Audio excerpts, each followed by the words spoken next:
이상하네요. 이쪽으로 오세요. 혈압을 재던 간호사의 표정이 심상치 않게 굳어졌습니다. 며느리와 함께 찾아간 보건소에서 저는 갑자기 따로 불려갔어요. 문이 닫히는 순간 유리창 너머로 수진이의 얼굴이 보였습니다. 그건 걱정이 아니었어요. 들킬까봐 두려워하는 눈빛이었습니다. 하지만 며느리는 모르는 게 하나 있었어요. 3개월 동안 저를 천천히 망가뜨려온 그 비밀이 바로 오늘 이 보건소에서 들통나게 되리라는 것을요. 사연 시작 전 구독과 좋아요를 눌러주시면 그곳에 축복이 가득하시기를 바라겠습니다. 안녕하세요. 제 이름은 조말자, 올해 73살입니다. 팔자의 고생문이 환하게 열린 인생을 살았어요.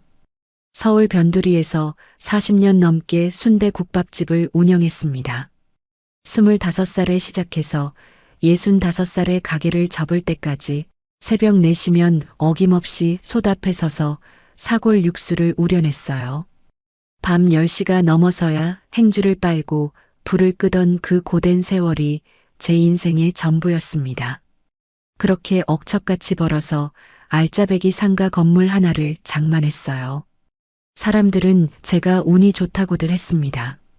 하지만 손마디마다 박힌 굳은 살과 디귿자로 휘어버린 허리가 제 40년의 증거였어요. 운이 아니라 피와 땀이었습니다. 그런데 지금은 어떻습니까? 관절염이 심해져서 뚜껑 하나 따기도 버거워졌어요. 예전에는 무쇠솥을 번쩍 들어올리던 팔이 이제는 페트병 마개도 못 열어서 가위로 잘라야 했습니다. 자수성가했다는 자부심은 온데간데 없고 그 자리에는 쓸모없어진 늙은이라는 자괴감만 웅크리고 앉아 있었어요. 새벽 4시에 눈이 떠졌습니다. 또 이 시간이었어요. 요즘 들어 부쩍 이 시간에 깨는 일이 잦아졌습니다. 40평짜리 아파트가 이렇게 넓었나 싶을 정도로 텅 빈 공기가 온몸을 짓눌렀어요.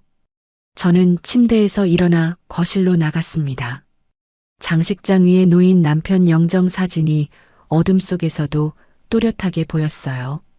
마른 걸레로 액자 테두리를 닦으며 저도 모르게 중얼거렸습니다. 여보, 나 또 깼어. 요즘 왜 이러는지 모르겠어. 대답 없는 사진만 빤히 저를 바라보았습니다. 남편이 떠난 지 벌써 3년째였어요. 그동안 혼자서도 꿋꿋하게 잘 살아왔다고 자부했는데 요즘 들어 외로움이라는 게 뭔지 뼈저리게 알 것 같았습니다. 아침 7시 정각 초인종이 울렸습니다. 며느리 수진이었어요. 칼같이 정확한 시간에 찾아오는 것이 그 애의 습관이었습니다. 현관문을 열자 수수한 옷차림의 며느리가 환하게 웃으며 서 있었어요. 손에는 늘 그랬듯이 보온병이 들려 있었습니다. 어머님, 안녕히 주무셨어요? 저는 고개를 끄덕이며 안으로 들였습니다. 동네 사람들은 하나같이 수진이를 칭찬했어요. 요즘 세상에 저런 며느리가 어디 있느냐고 매일 아침 시어머니 건강 챙기러 오는 게 보통 일이 아니라고요. 저도 고맙긴 했습니다. 다만 어딘가 모르게 무거운 부담감 같은 것이 가슴 한켠에 자리 잡고 있었어요. 뭐랄까요, 마치 갚을 수 없는 빚이 하루하루 쌓여가는 기분이었습니다. 수진이가 식탁에 앉으며 보온병을 열었습니다. 미지근한 김이 모락모락 피어올랐어요. 어머님, 이거 구하느라 정말 애먹었어요. 강원도 산골에서 직접 캔 녹용으로 달인 건데 기력 회복에 이만한 게 없대요. 며느리가 파우치 하나를 뜯어 컵에 따랐습니다. 검붉은 액체가 출렁거렸어요. 저는 컵을 받아들었습니다. 코끝에 진한 한약 냄새가 스며들었는데 그 밑으로 뭔가 비릿하고 쇠맛 같은 이상한 쓴내가 깔려 있었어요. 평소와는 분명히 다른 냄새였습니다. 오늘따라 유독 쓰네. 제가 인상을 찌푸리자 수진이가 부드럽게 웃었습니다. 그 웃음이 어딘가 모르게 번들거렸어요. 녹용 함량이 높아서 그래요. 어머님 쓴 게 몸에 좋은 거예요. 한 번에 쭉 드세요. 저는 눈을 질끈 감고 컵을 비웠습니다. 목구멍을 타고 내려가는 액체가 식도를 긁는 것 같았어요. 다 마시고 나서도 입안에 텁텁하고 역한 맛이 한참을 남았습니다. 수진이가 설거지를 하고 간 뒤에 저는 안방으로 들어갔습니다. 요즘 들어 부쩍 건망증이 심해져서 불안한 마음에 장롱 서랍을 열었어요. 인감도장이 그 자리에 있었습니다. 어디에 숨겨야 안전할까 한참을 고민하다가 저도 모르게 부엌으로 발걸음을 옮겼어요. 쌀통 뚜껑을 열고 쌀을 한 움큼 파낸 뒤 그 깊숙한 곳에 도장을 묻어두었습니다. 다시 쌀을 덮고 뚜껑을 닫았어요. 이상한 일이었습니다. 분명히 제가 숨긴 것인데 불과 30분이 지나자 어디에 뒀는지 가물가물해졌어요. 장롱이었나 서랍이었나 아니면 신발장이었나 머릿속이 안개가 낀 것처럼 뿌옇게 흐려졌습니다. 아무리 생각해도 기억이 나지 않았어요. 내가 이렇게까지 심했었나? 두려움이 스멀스멀 올라왔습니다. 그때였어요. 가슴이 쿵쾅거리기 시작했습니다. 심장이 갈비뼈를 두드리는 것 같았어요. 아니, 때리는 것 같았습니다. 식은땀이 등줄기를 타고 줄줄 흘러내렸고 손끝이 차갑게 얼어붙었어요. 저는 소파에 털썩 주저앉아 가슴팍을 움켜쥐었습니다.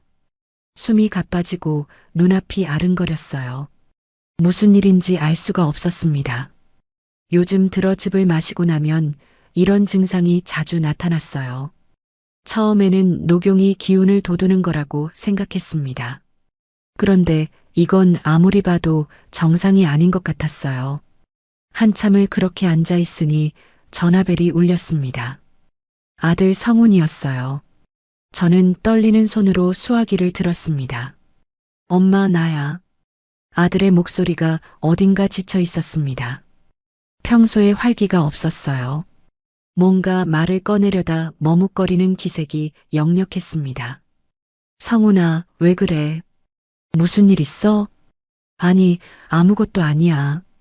그냥 엄마 건강하신가 해서. 수화기 너머로 누군가의 고함 소리가 희미하게 들려왔어요. 비톡촉 전화 같은 날카롭고 거친 음성이었습니다. 성훈이가 황급히 말을 맺었어요. 엄마 건강해. 나중에 또 전화할게. 뚝 전화가 끊겼습니다. 저는 수화기를 천천히 내려놓으며 한숨을 쉬었어요. 아들이 뭔가를 숨기고 있다는 걸 알면서도 차마 묻지 못했습니다.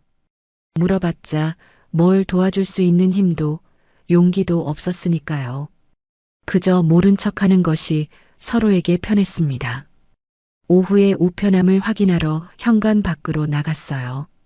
몇 통의 봉투가 들어 있었는데 그중 하나에 붉은 글씨가 선명하게 찍혀 있었습니다. 최고장이라는 단어가 눈에 확 들어왔어요.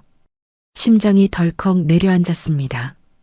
그 순간 뒤에서 현관문이 열리며 수진이가 불쑥 나타났어요. 어머님, 우편물 제가 정리할게요. 며느리가 낚아채듯 봉투들을 가져갔습니다. 저는 손을 뻗어 그 붉은 봉투를 가리켰어요. 그거 뭐야? 빨간 글씨로 뭐라고 써 있던데. 아, 이거요? 보험 광고예요. 요즘 이런 거 많이 와요. 어머님 신경 쓰실 거 없어요. 수진이가 봉투를 대충 접어 셔츠 주머니에 구겨 넣었습니다.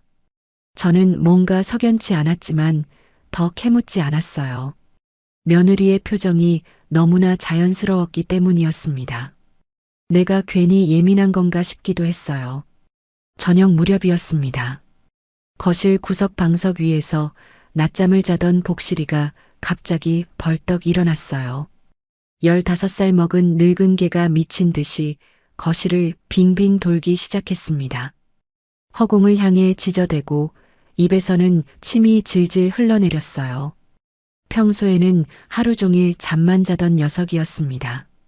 저는 깜짝 놀라 소파에서 벌떡 일어났어요. 복실아, 왜 그래? 복실아. 복실이는 제 목소리가 들리지 않는 것처럼 계속 빙빙 돌았어요. 눈이 풀려 있었고 온몸이 부들부들 떨렸습니다. 그제야 아침에 있었던 일이 떠올랐습니다. 제가 녹용즙을 마시다가 식탁에 몇 방울 흘렸는데 복실이가 그걸 하차 먹었던 거예요. 설마 그것 때문에 이러는 걸까? 저는 발작하는 복실이를 안아들려고 허리를 굽혔습니다. 그때 뒤에서 인기척이 느껴졌어요. 돌아보니 수진이가 부엌 입구에 서 있었습니다. 며느리의 눈빛이 이상했어요. 발작하는 복실이를 바라보는 그 눈에는 순간적으로 차갑고 싸늘한 빛이 스쳤습니다. 마치 저개가 그냥 죽어버렸으면 좋겠다는 표정 같았어요. 저는 오싹한 기분이 들어 며느리를 똑바로 쳐다보았습니다. 그 순간 수진이의 표정이 휙 바뀌었어요. 어머, 복실이가 왜 이러지? 어디 아픈가 봐요. 동물병원 데려가 볼까요? 걱정스러운 목소리였습니다. 방금 전에 싸늘한 눈빛은 온데간데 없었어요. 제가 잘못 본 걸까요? 저는 고개를 저으며 복실이를 쓰다듬었습니다. 하지만 뭔가 이상하다는 느낌이 자꾸만 가시지 않았어요. 등골이 서늘해지는 것 같았습니다. 밤이 되어 수진이가 돌아간 뒤였습니다. 텔레비전을 보다가 저는 부엌에서 이상한 냄새를 맡았어요. 코를 찌르는 가스 냄새였습니다. 허둥지둥 달려가 보니 가스 밸브가 살짝 열려 있었어요. 저는 서둘러 밸브를 잠그고 창문을 활짝 열었습니다. 내가 끄는 걸 깜빡했나? 분명히 저녁을 해먹지도 않았는데. 저는 혼란스러웠습니다. 아무리 생각해도 기억이 나지 않았어요. 점점 제 머릿속이 믿을 수 없게 되어가고 있었습니다. 다음 날 아침 수진이가 또 녹용즙을 들고 찾아왔어요. 가스 이야기를 꺼내자 며느리가 걱정스러운 표정을 지었습니다. 어머님, 저번에도 그러시더니 요즘 정말 자주 깜빡하시네요. 혹시 머리가 어지럽거나 그러세요? 달콤한 목소리였어요. 하지만 그 말이 제 가슴에 비수처럼 꽂혔습니다. 내가 정말 치매에 걸린 걸까? 두려움이 파도처럼 밀려왔어요. 저는 아무 말도 하지 못하고 고개만 떨궜습니다. 그날 밤 침대에 누워도 잠이 오지 않았어요. 천장을 멍하니 바라보는데 무늬가 꿈틀거리는 것 같았습니다. 뱀처럼 스르르 기어다니며 저를 향해 다가오는 환각이 보였어요. 저는 이불을 뒤집어 쓰고 눈을 질끈 감았습니다. 온몸이 덜덜 떨렸어요. 내 정신이 무너져 내리고 있다. 이대로 미쳐버리면 어떡하지? 저는 이불 속에서 소리 없이 흐느꼈습니다. 옆에 남편이 있었다면 손이라도 잡아줬을 텐데. 텅 빈 침대의 반쪽이 그 어느 때보다 차갑게 느껴졌어요. 영정사진 속 남편이 어둠 너머에서 빤히 저를 바라보고 있었습니다. 저는 사진을 향해 속삭였어요. 여보, 나 요즘 너무 무서워. 내가 나를 못 믿겠어. 대답은 없었습니다. 40년을 함께한 남편은 이미 이 세상 사람이 아니었으니까요. 저는 혼자였습니다. 이 넓디넓은 아파트에서 무너져가는 정신을 부여잡고 버티는 것은 오로지 저 혼자의 몫이었어요. 창밖으로 동이 트기 시작했습니다. 뜬 눈으로 밤을 새운 저는 부은 눈으로 천장을 바라보았어요. 몸이 천근만근이었습니다. 오늘도 며느리가 녹용즙을 들고 올 것입니다. 저는 또 그것을 마셔야 했어요. 그 검붉은 액체가 제 몸을 조금씩 망가뜨리고 있다는 것을 그때의 저는 까맣게 모르고 있었습니다. 며칠이 지나자 손떨림이 더 심해졌습니다. 밤잠을 제대로 못 자서 그런지 온몸에 힘이 없었어요. 아침에 숟가락을 들려고 하는데 손이 말을 듣지 않았습니다. 덜덜덜 떨리는 손으로 미역국을 떠먹으려다가 국물이 절반이나 턱과 옷 위로 흘러내렸습니다. 식탁보까지 적셨어요. 수진이가 옆에서 지켜보더니 한숨을 쉬며 제 손에서 숟가락을 가져갔습니다. 어머님, 제가 떠드릴게요. 아, 하세요. 며느리가 숟가락을 제 입에 가져다 대었습니다. 저는 마치 이가 없는 갓난아이가 된 것 같은 비참함에 눈물이 핑 돌았어요. 눈시울이 뜨거워졌습니다. 40년 동안 새벽부터 밤까지 서서 남의 밥을 퍼주며 살았는데 이제는 밥 한 술도 혼자 못 드는 신세가 되었습니다. 목구멍으로 넘어가는 미역국이 쓰디썼어요. 그날 오후 시장에 다녀오려고 현관 도어락 앞에 섰습니다. 평생 써온 비밀번호를 눌렀어요. 삐빅 빨간 불이 들어왔습니다. 틀렸다는 신호였어요. 저는 고개를 갸웃거리며 다시 한번 천천히 눌렀습니다. 또 빨간 불이었어요. 분명히 맞는 번호인데 손가락이 떨려서 잘못 누른 걸까요? 저는 3번, 4번을 시도했지만 문은 꿈쩍도 하지 않았습니다. 이마에 식은땀이 송글송글 맺혔어요. 그때 뒤에서 수진이 목소리가 들렸습니다. 어머님, 비밀번호 까먹으셨어요? 제가 열어드릴게요. 며느리가 다가와서 능숙하게 다른 번호를 눌렀습니다. 철컥, 문이 열렸어요. 저는 멍하니 서 있었습니다. 내가 번호를 잊어버린 걸까? 아니면 누가 바꾼 걸까? 머릿속이 하얘졌어요. 어머님, 번호 적어드릴게요. 냉장고에 붙여놓으세요. 수진이가 메모지에 숫자를 또박또박 적어 냉장고 문에 딱 붙였습니다. 저는 아무 말도 할 수 없었어요. 평생 살던 내 집 비밀번호를 메모해야 하는 굴욕감이 온몸을 휘감았습니다. 눈앞이 캄캄해지는 것 같았어요. 엘리베이터를 타고 내려가는데 거울에 제 모습이 비쳤습니다.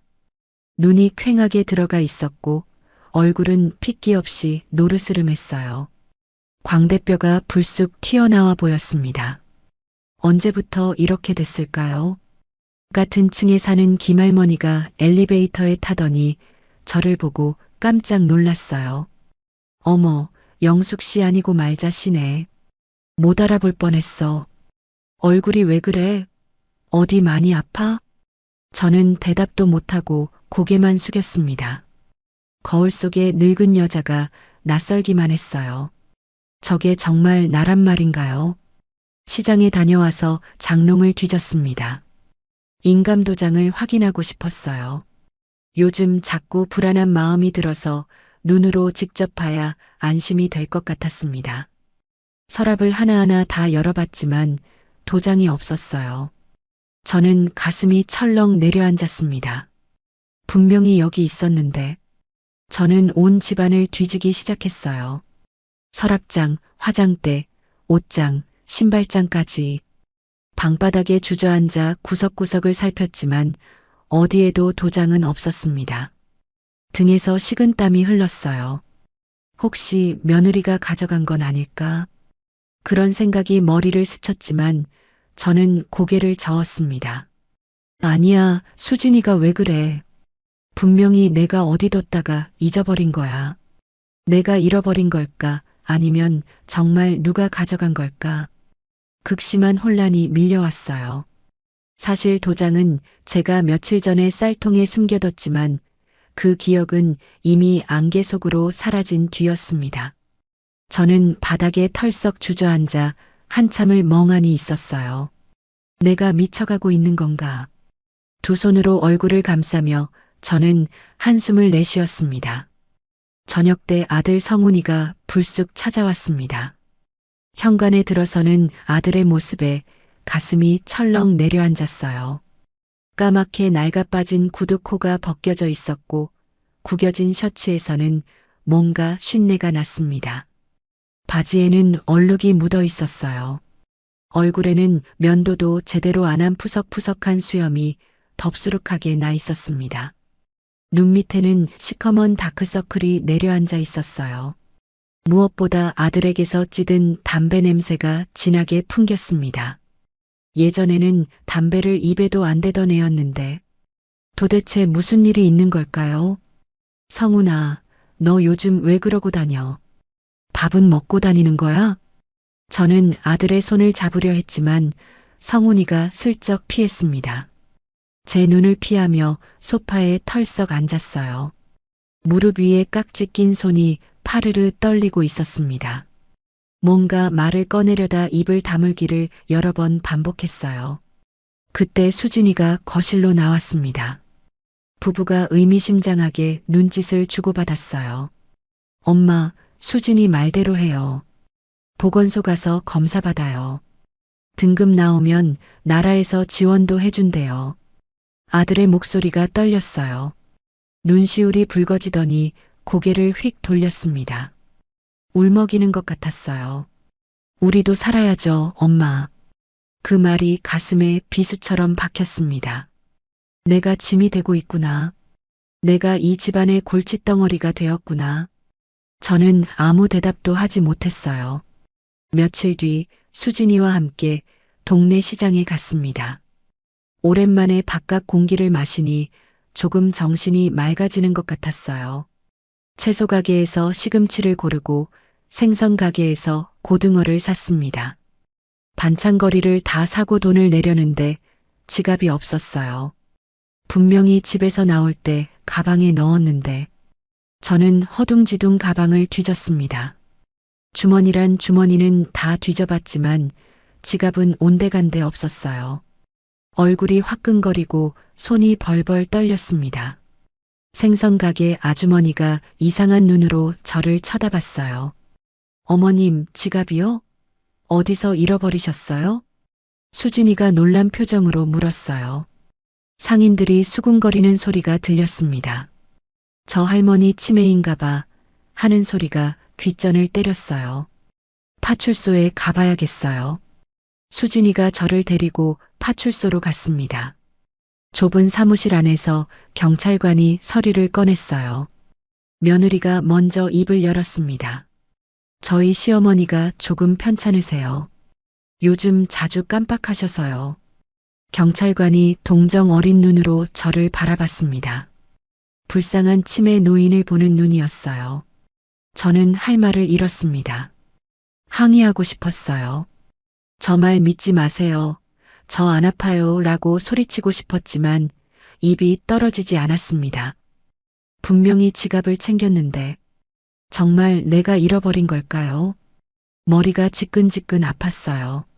집으로 돌아오는 길에 수진이 핸드백이 살짝 열려 있는 것을 봤습니다.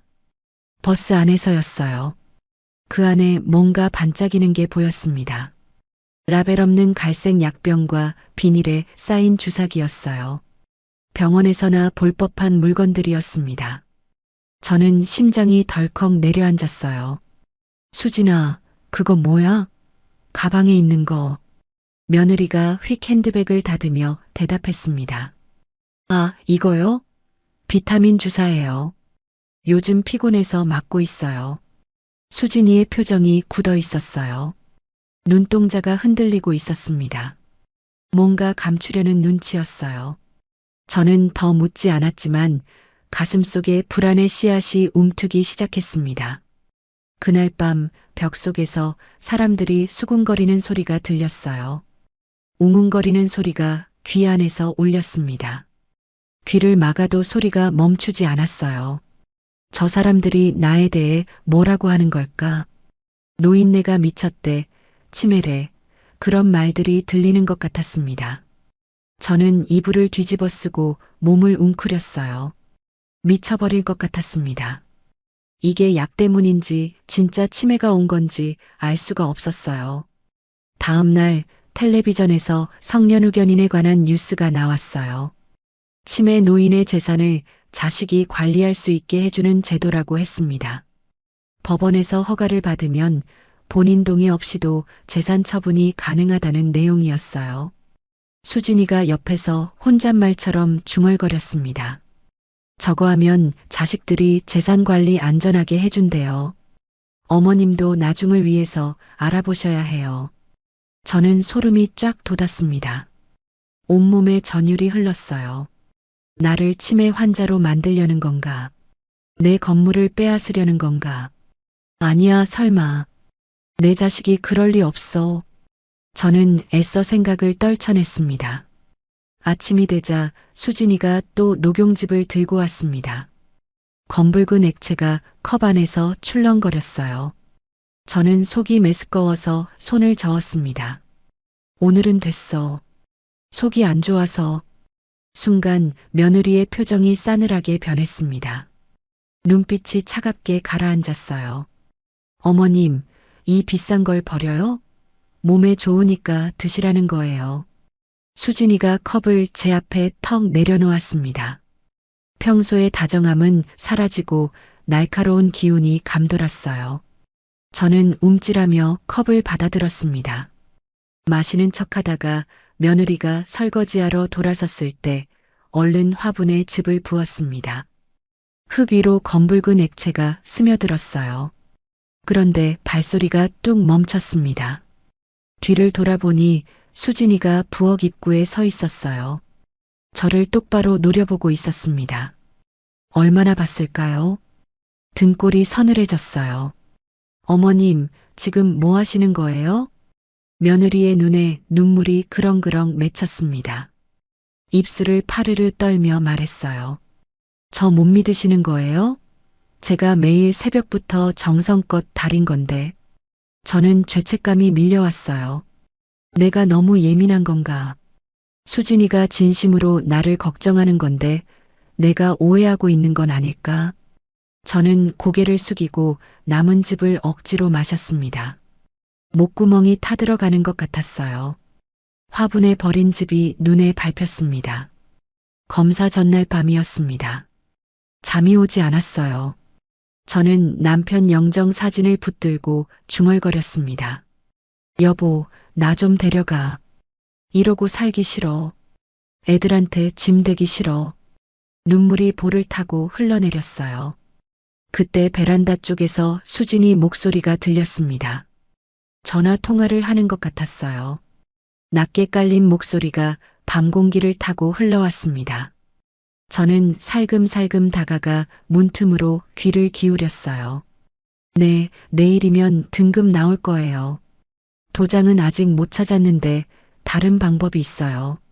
심장이 쿵쾅거렸습니다. 다른 방법이라니 무슨 뜻일까요? 걱정 마세요. 내일 확실하게 끝낼게요. 전화가 끊겼습니다. 저는 후들거리는 다리를 끌고 방으로 돌아왔어요. 심장이 미친 듯이 뛰었습니다. 아들과 며느리가 나를 어딘가로 보내려 한다는 의심이 들었지만 한편으로는 설마 하는 마음도 있었어요. 내 새끼가 설마 그럴 리가. 내가 피땀 흘려 키운 자식인데. 저는 아니길 바라는 마음으로 눈을 감았습니다. 창밖이 희뿌옇게 밝아오고 있었어요. 내일이면 모든 게 결정될 것입니다. 저는 두 눈을 질끈 감았습니다. 검사 당일 아침이 밝았습니다. 드디어 그날이 온 거예요. 간밤에 한숨도 못 잤습니다. 창밖이 뿌옇게 밝아올 때까지 천장만 바라보고 있었습니다. 새벽 6시도 안 됐는데 초인종이 울렸어요. 이른 시간에 누가 왔나 싶어 인터폰을 보니 수진이었습니다. 평소보다 2시간이나 일찍 온 거예요. 심장이 쿵 하고 내려앉았습니다. 왜 이렇게 일찍 왔을까요? 현관문을 열자 화장기 없는 창백한 얼굴의 며느리가 서 있었습니다. 눈 밑에 다크서클이 짙게 내려앉아 있었지만 눈빛만은 이상하게 번들거렸어요. 뭔가 결연한 기운이 감돌았습니다. 오늘 뭔가를 끝내겠다는 듯한 눈이었어요. 어머님, 오늘 검사 잘 받으셔야 해요. 특별히 진하게 다려왔어요. 수진이가 보온병에서 컵에 즙을 따랐습니다. 평소와는 확연히 달랐어요. 색깔이 거의 검은색에 가까웠고 걸쭉하게 엉겨 있었습니다. 파우치 2개 분량을 한 컵에 쏟아부은 것 같았어요. 코를 찌르는 한약 냄새가 온 거실에 퍼졌습니다. 비릿한 냄새도 함께 섞여 있었어요. 오늘은 2포예요. 검사 잘 받으시라고 기력 보충하셔야죠. 빈속에 드시면 더 잘 흡수돼요. 저는 컵을 받아들었습니다. 손이 덜덜 떨렸어요. 검붓다 못해 시커먼 액체가 컵 안에서 출렁거렸습니다. 표면에 기름기 같은 것이 떠 있었어요. 한 모금 마시는데 목구멍이 타들어가는 것 같았습니다. 쓴맛 뒤에 역겨운 화학약품 같은 냄새가 코를 찔렀어요. 혀가 얼얼하게 저려왔습니다. 평소보다 훨씬 독했어요. 하지만 수진이가 팔짱을 끼고 지켜보고 있어서 억지로 삼켰습니다. 마지막 한 방울까지 컵을 비우자 속이 뒤집어지는 것 같았어요. 위장이 쪼그라드는 느낌이었습니다. 옷을 갈아입고 현관으로 나갔습니다. 다리가 무거웠어요. 마치 모래주머니를 달고 걷는 것 같았습니다. 신발을 신으려고 허리를 굽히는데 갑자기 바닥이 솟구치는 느낌이 들었어요. 천장과 바닥이 뒤바뀌는 것 같았습니다. 세상이 빙글빙글 돌았어요. 저는 그대로 현관 바닥에 털썩 주저앉고 말았습니다. 무릎이 꺾이면서 날카로운 통증이 느껴졌어요. 엉덩방아를 찢는 바람에 꼬리뼈가 아팠습니다. 어머님, 수진이가 달려와 저를 부축했어요. 그런데 부축하는 손이 이상했습니다. 팔을 꽉 움켜쥐는데 손톱이 살 속으로 파고들었어요. 일부러 아프게 잡는 것 같았습니다. 아프다고 말하려는데 입이 제대로 열리지 않았어요. 차에 올라탔습니다. 수진이가 운전석에 앉았어요. 차 안에는 달콤한 방향제 냄새가 진동했습니다. 레몬 향인 것 같았어요. 평소 같았으면 좋은 향이라고 했을 텐데 오늘은 그 냄새가 속을 뒤집어 놓았습니다. 구역질이 치밀어 올랐어요. 입안에 침이 잔뜩 고였습니다. 창문 좀 열어줘. 숨이 막혀. 제가 간신히 말했어요. 목소리가 갈라졌습니다. 수진이가 고개를 저었어요. 에어컨 틀었어요. 창문 열면 더워요. 찰칵. 수진이가 운전석 쪽 버튼을 눌렀어요. 윈도우 락이 걸리는 소리였습니다. 저는 갑자기 갇힌 듯한 공포가 밀려왔어요. 이 좁은 차 안에서 빠져나갈 수 없다는 생각에 숨이 막혔습니다. 가슴이 조여왔어요. 차가 출발했습니다. 수진이의 운전이 평소와 달랐어요. 급출발, 급정거를 반복했습니다. 신호등에서 멈출 때마다 몸이 앞으로 쏠렸어요. 방지턱을 넘을 때마다 머리가 천장에 부딪힐 것 같았습니다. 덜컹거릴 때마다 뱃속이 출렁거렸어요. 속이 울렁거려서 입에 침이 고였습니다. 토할 것 같았어요. 창밖을 바라보는데 가로수들이 이상하게 보였습니다. 나뭇가지가 괴물의 팔처럼 저를 향해 뻗어오는 것 같았어요. 하늘이 빙빙 돌았습니다. 백미러에 비친 제 얼굴이 녹아내리는 것처럼 일그러져 보였어요. 저는 눈을 질끈 감았습니다. 그래도 환각이 사라지지 않았어요. 눈꺼풀 안쪽에서 온갖 형상들이 꿈틀거렸습니다. 뱀 같기도 하고 벌레 같기도 한 것들이 기어다녔어요. 제발 멈춰줘요. 저는 속으로 비명을 질렀습니다. 어머님, 수진이가 운전하면서 말을 걸었습니다. 눈은 전방을 보면서 목소리는 차갑게 가라앉아 있었어요. 평소에 다정한 말투가 아니었습니다. 도장 진짜 어디 뒀어요? 장롱에 없던데. 서랍도 다 뒤져봤는데 없어요. 어디 숨기셨어요? 저는 대답하려고 했습니다. 입을 열려는데 이상한 일이 벌어졌어요. 혀가 굳어서 말이 제대로 나오지 않았습니다. 혀가 입천장에 붙어버린 것 같았어요. 장롱. 아니, 쌀. 말이 꼬였어요. 쌀통에 숨겼다고 말하려는데 입이 마음대로 움직이지 않았습니다. 단어가 중간에 끊기고 다른 소리가 튀어나왔어요. 침이 입가로 흘러내렸습니다. 제 의지와 상관없이 몸이 제멋대로였어요. 공포가 온몸을 휘감았습니다. 내가 진짜 미쳐가는 건가? 아니면 이게 다 약 때문인 건가? 뭐라고요? 쌀이요? 쌀통에 숨기셨어요? 수진이가 백미러로 저를 쳐다봤습니다. 눈빛이 번뜩였어요. 뭔가를 알아챈 것 같았습니다. 저는 고개를 저으려 했지만 목이 뻣뻣하게 굳어 있었어요. 얼마나 달렸을까요? 30분쯤 지났을 때 차가 보건소 주차장에 멈췄습니다. 수진이가 먼저 내려서 제 쪽 문을 열었어요. 저는 차에서 내리려고 다리에 힘을 줬습니다. 그런데 다리에 감각이 없었어요. 마치 남의 다리 같았습니다. 젤리처럼 흐물거렸어요. 발이 땅에 닿는 순간 무릎이 꺾이면서 아스팔트 바닥으로 굴러 떨어졌습니다. 손바닥으로 바닥을 짚었는데 거친 아스팔트가 살을 긁었어요. 어머님, 수진이가 큰 소리로 외쳤습니다. 목소리가 보건소 앞마당에 쩌렁쩌렁 울렸어요. 주변에 있던 사람들이 우르르 몰려왔습니다. 저는 바닥에 엎드린 채 일어나지 못했어요. 무릎이 까졌는지 따끔거렸습니다. 손바닥에서 피가 배어 나왔어요. 창피함과 공포가 뒤섞여 눈물이 흘러내렸습니다.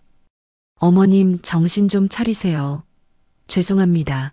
저희 어머니가 치매가 있으셔서요. 요즘 많이 심해지셨어요. 수진이가 주변 사람들에게 큰 소리로 말했어요. 동정 어린 시선들이 저를 향했습니다. 불쌍하다는 눈빛이었어요. 저는 아니라고 소리치고 싶었습니다. 나 치매 아니에요. 나 멀쩡해요. 라고 외치고 싶었어요. 하지만 입에서는 의미 없는 신음소리만 새어나왔습니다. 하는 소리가 제 목에서 흘러나왔어요. 보건소 안으로 들어갔습니다. 대기실에 사람들이 바글바글했어요. 벽에 걸린 텔레비전에서 뉴스가 흘러나오고 어디선가 아이가 칭얼거리며 울고 있었습니다.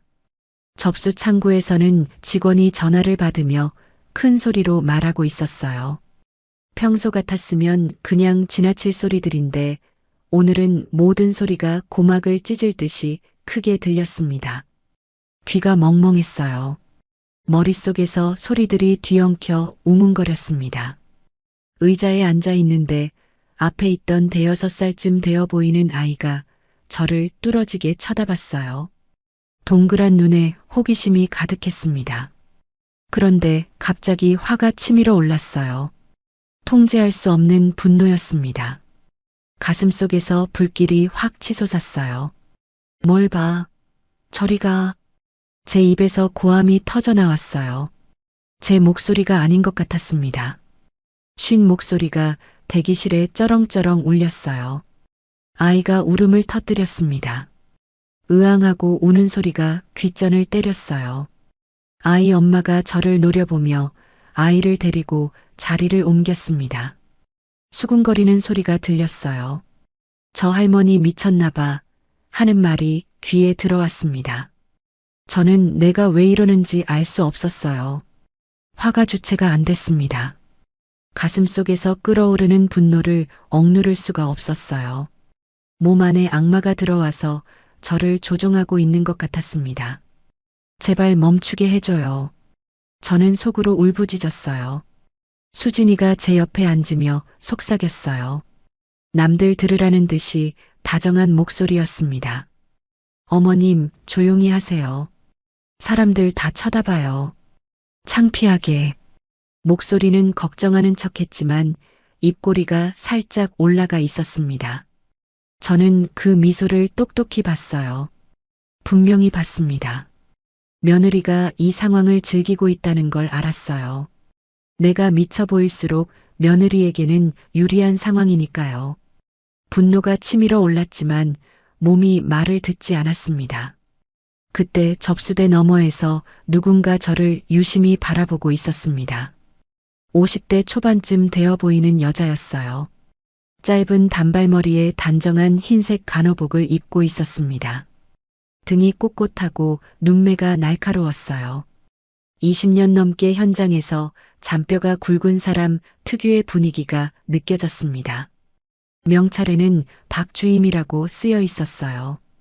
박주임의 눈빛이 수진이와는 확연히 달랐습니다. 차갑지 않았어요. 뭔가를 캐묻는 듯한, 의심하는 듯한 눈이었습니다. 제 상태를 꿰뚫어 보는 것 같았어요. 저는 그 눈빛에서 이상하게 희망 같은 것을 느꼈습니다. 마치 지푸라기라도 잡고 싶은 심정이었어요. 본능적으로 알았습니다. 저 사람은 다르다고. 저 사람은 진짜를 알아보는 눈이 있다고. 박주임이 접수대에서 일어나 저희 쪽으로 걸어왔습니다. 발걸음이 느릿느릿했지만 눈은 저와 수진이를 번갈아 살피고 있었어요. 특히 수진이를 볼 때 눈빛이 날카로워졌습니다. 저는 마음속으로 간절히 빌었어요. 제발 나 좀 도와주세요. 나 지금 정상이 아니에요. 며느리가 뭔가를 했어요. 나를 미치게 만들고 있어요. 하지만 입에서는 아무 말도 나오지 않았습니다. 혀가 굳어버린 것처럼 꿈쩍도 하지 않았어요. 그저 눈물만 주르륵 흘러내렸습니다. 박주임이 제 앞에 멈춰 섰어요. 잠깐 저를 내려다보더니 무표정하게 말했습니다. 조말자 씨요? 예진실로 오세요. 목소리가 낮고 차분했어요. 하지만 그 안에 뭔가 단단한 것이 있었습니다. 저는 수진이에게 부축받아 겨우 일어났습니다. 다리가 후들거렸어요. 한 발 한 발 내디딜 때마다 바닥이 물렁물렁하게 느껴졌습니다. 마치 늪 위를 걷는 것 같았어요. 예진실까지 가는 복도가 백리길처럼 멀게 느껴졌습니다. 형광등 불빛이 눈을 찔렀어요. 내 몸이 내 것이 아닌 것 같았어요. 누군가가 저를 조종하고 있는 것 같은 끔찍한 기분이 들었습니다. 하지만 박주임의 등을 바라보며 저는 작은 희망을 품었어요. 저 사람이 나를 구해줄지도 모른다고. 제발 알아봐 달라고. 저는 속으로 또 빌었습니다. 제발이요. 저 사람이 마지막 희망이에요. 예진실 문이 열렸습니다. 좁은 방 안에 낡은 책상 하나와 의자 2개가 놓여 있었어요. 형광등 불빛이 차갑게 내려앉아 있었습니다. 벽에는 치매 예방 포스터가 붙어 있었어요. 뇌 모양 그림 옆에 조기 발견이 중요합니다라고 쓰여 있었습니다. 박주임이 책상 뒤에 앉았어요. 저는 수진이에게 부축받아 맞은편 의자에 앉았습니다. 딱딱한 플라스틱 의자가 엉덩이에 닿았어요. 다리가 아직도 후들거렸습니다. 박주임이 서류를 펼치며 저를 바라봤습니다. 날카로운 눈이었지만 차갑지는 않았어요. 오히려 뭔가를 캐묻는 듯한, 탐색하는 듯한 눈빛이었습니다. 조말자 씨, 오늘 컨디션이 어떠세요? 어젯밤에 잘 주무셨어요? 저는 대답하려고 입을 열었습니다. 그런데 혀가 여전히 굳어 있었어요. 하는 소리만 나왔습니다. 수진이가 재빨리 끼어들었어요. 어머님이 요즘 말씀을 잘 못하세요. 제가 대신 설명드릴게요. 박주임의 눈썹이 살짝 꿈틀했습니다. 수진이를 흘끗 쳐다보더니 다시 저를 바라봤어요. 보호자분 말고 본인한테 직접 여쭤보는 거예요. 조말자 씨, 천천히 말씀해 보세요. 급할 거 없어요. 박주임의 목소리가 부드러워졌습니다. 저는 그 목소리에 힘을 얻어 다시 입을 열었어요. 혀끝에 힘을 줬습니다. 저는 말이 끊겼어요. 하지만 아까보다는 나았습니다. 박주임이 고개를 끄덕이며 메모를 했어요. 무슨 내용인지는 보이지 않았습니다. 검사가 시작됐습니다. 박주임이 종이 한 장을 내밀었어요. 시계 그림이 그려져 있었습니다. 숫자가 없는 빈 시계였어요. 둥근 원 안이 텅 비어 있었습니다. 여기에 3시 45분을 표시해 보세요. 저는 펜을 들었습니다. 손이 떨렸어요. 숫자를 쓰려는데 손가락이 말을 듣지 않았습니다. 머릿속에서는 분명히 숫자가 그려지는데 손으로 옮기려니까 엉뚱한 모양이 나왔어요. 3을 쓰려고 하는데 마치 8처럼 되어버렸습니다. 시계 바늘은 엉뚱한 곳을 가리켰어요. 짧은 바늘과 긴 바늘의 위치가 뒤바뀌었습니다. 저는 멍하니 그림을 바라봤어요. 이게 내 손으로 그린 거라고요. 믿기지 않았습니다. 눈물이 핑 돌았어요. 수진이가 한숨을 쉬었어요. 일부러 들으라는 듯이 크게 쉬었습니다. 저는 더 창피해졌어요. 다음은 단어 기억 검사였습니다. 박주임이 5개의 단어를 천천히 불러줬어요. 사과, 자동차, 시계, 연필, 꽃. 저는 열심히 외우려고 했습니다. 입속으로 중얼거리며 반복했어요. 사과, 자동차, 시계, 연필, 꽃. 그런데 머릿속이 안개가 낀 것처럼 뿌옇게 흐려졌습니다. 방금 외운 단어들이 모래처럼 손가락 사이로 빠져나가는 것 같았어요. 5분 뒤에 박주임이 물었습니다. 아까 제가 불러드린 단어가 뭐였죠? 저는 입을 열었어요. 사과는 기억났습니다.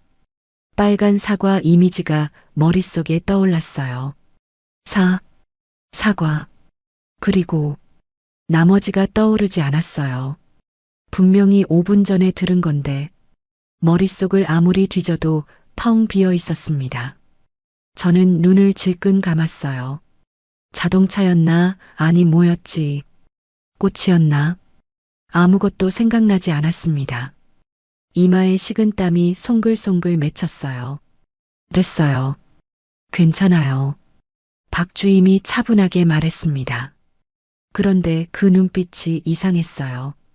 저를 보는 게 아니라 수진이를 보고 있었습니다. 뭔가를 의심하는 듯한 눈이었어요. 검사가 끝나고 박주임이 자리에서 일어났습니다. 결과는 20분 정도 후에 나와요. 대기실에서 기다려주세요. 수진이가 저를 부축해 일으켰어요. 그때 박주임이 수진이에게 말했습니다. 보호자분, 잠깐 서류 작성 좀 해주셔야 해요. 접수대에서요. 수진이의 표정이 굳어졌습니다. 저를 혼자 두고 가기 싫은 눈치였어요. 하지만 거부할 명분이 없었습니다. 어머님, 잠깐 여기 앉아 계세요. 금방 올게요. 수진이가 마지못해 나갔습니다. 문이 닫히자 박주임이 재빨리 제 옆으로 다가왔어요. 낮은 목소리로 속삭였습니다. 조말자 씨, 지금 제 말 알아들으시죠? 저는 고개를 끄덕였습니다. 놀랍게도 고개는 움직였어요.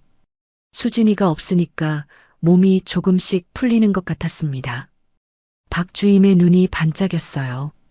오늘 아침에 뭐 드셨어요? 약이나 건강식품 같은 거요.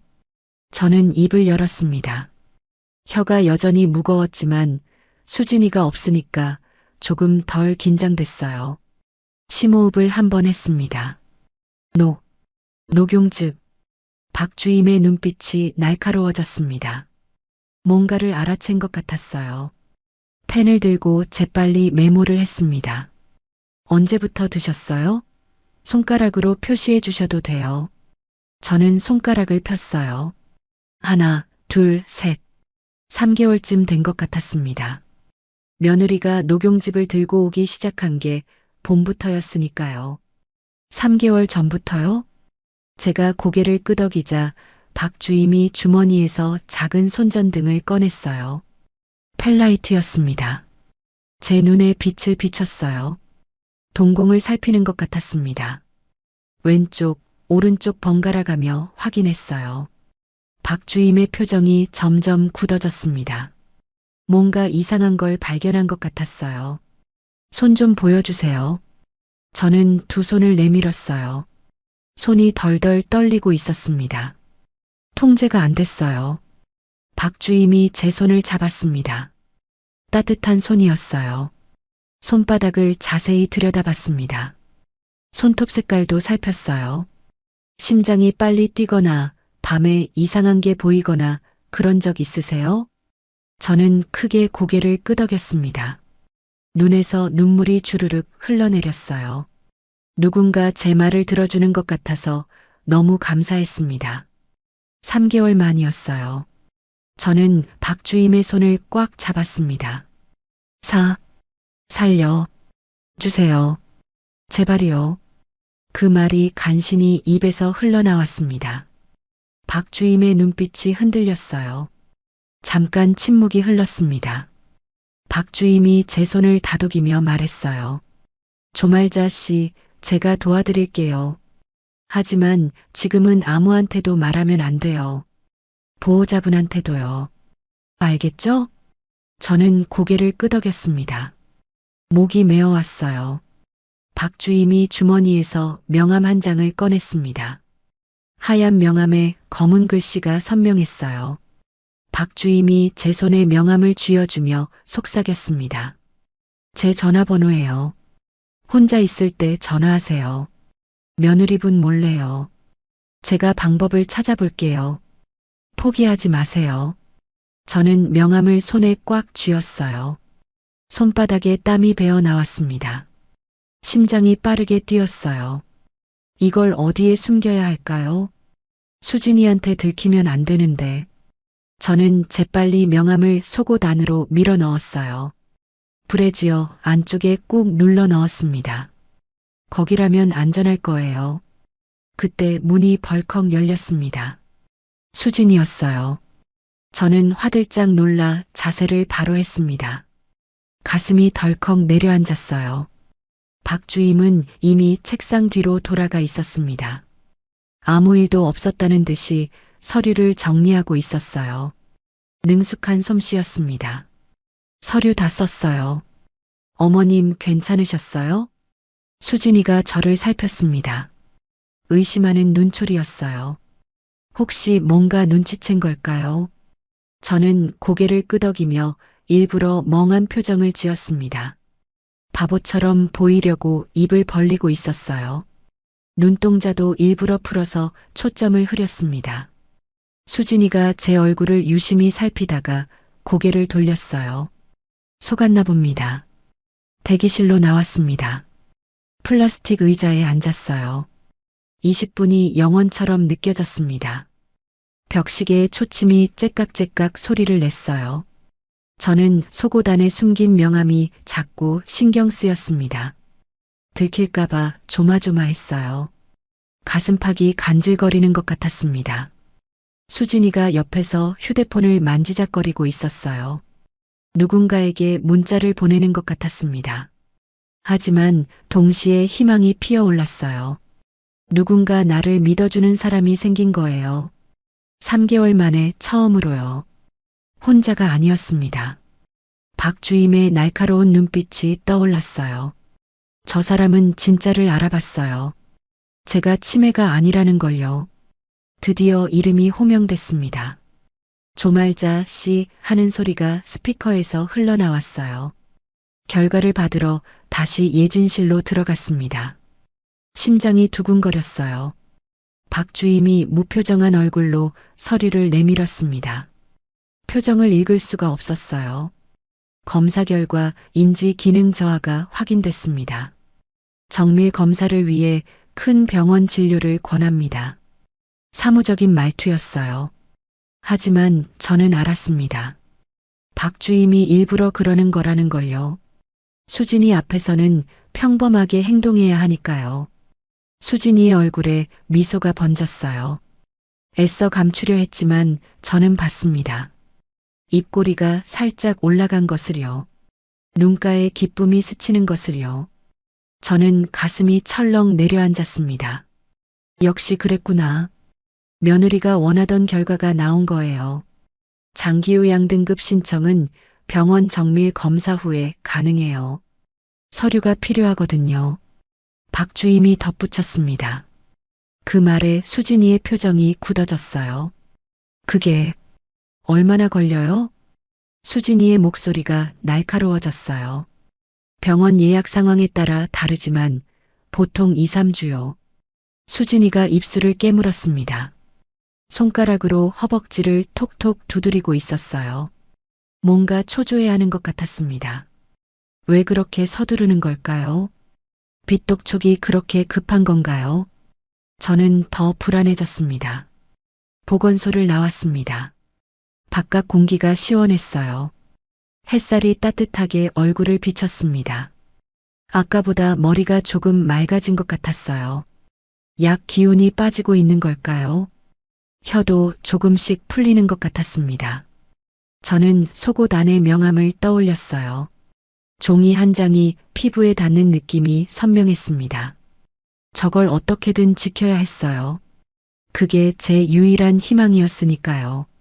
박 주임이 방법을 찾아준다고 했어요. 포기하지 말라고 했습니다. 차에 타면서 저는 결심했습니다. 이제 바보인 척해야 해요. 수진이를 속여야 합니다. 그래야 살 수 있어요. 저는 일부러 고개를 떨구고 입을 벌렸습니다. 멍청한 치매 노인처럼 보이도록요. 눈도 풀어서 초점을 흐렸어요. 연기를 해야 했습니다. 내 목숨을 지키기 위해서요. 수진이가 시동을 걸었습니다. 차가 출발했어요. 저는 창밖을 멍하니 바라보며 생각했습니다. 3개월 동안 당하기만 했어요. 하지만 이제는 달라요. 혼자가 아니니까요. 박 주임이 있으니까요. 저는 속으로 다짐했습니다. 반드시 살아남겠다고, 이 집에서 빠져나가겠다고. 가슴팍에 숨긴 명암이 심장처럼 뛰는 것 같았어요. 희망이 다시 살아났습니다. 반드시 이겨내겠어요. 집에 돌아오자마자 수진이가 녹용즙을 꺼냈습니다. 보건소 다녀온 뒤라 기력 보충해야 한다면서요. 보온병 뚜껑을 열자 익숙한 한약 냄새가 코를 찔렀어요. 저는 속이 뒤집어졌지만 내색하지 않았습니다. 바보처럼 입을 벌리고 멍하니 컵을 받아들었어요. 연기를 해야 했습니다. 살기 위해서요. 어머님, 다 드세요. 검사 받느라 힘드셨잖아요. 기운 차리셔야죠. 수진이가 저를 뚫어지게 쳐다봤어요. 감시하는 눈빛이었습니다. 저는 일부러 손을 덜덜 떨며 컵을 입에 가져갔어요. 한 모금 마시는 척하다가 입안에 머금었습니다. 삼키지 않았어요. 혀 밑에 검붉은 액체가 고였습니다. 역겨운 맛이 입안 가득 퍼졌어요. 참아야 했습니다.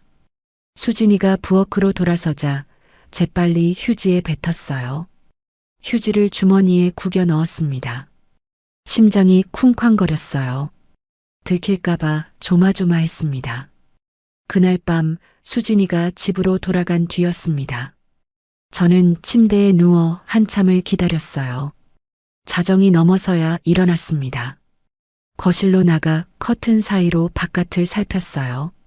아파트 주차장에 수진이 차가 없는 것을 확인했습니다. 속옷 안에서 명함을 꺼냈어요. 땀에 젖어 축축해져 있었습니다. 종이가 살짝 구겨져 있었어요. 손전등 불빛으로 번호를 확인했습니다. 박주임이라는 글자가 선명했습니다. 저는 떨리는 손으로 전화기를 들었어요. 번호를 누르는데 손가락이 자꾸 미끄러졌습니다. 신호음이 울렸어요. 1번, 2번, 3번. 심장이 터질 것 같았습니다. 혹시 안 받으면 어떡하지? 4번째 신호음에 전화가 연결됐어요. 안도의 한숨이 새어나왔습니다. 여보세요? 박주임의 목소리였습니다. 낮고 차분한 목소리에 눈물이 왈칵 쏟아졌어요. 목이 메어서 말이 나오지 않았습니다. 저예요. 조말자. 아, 조말자 씨.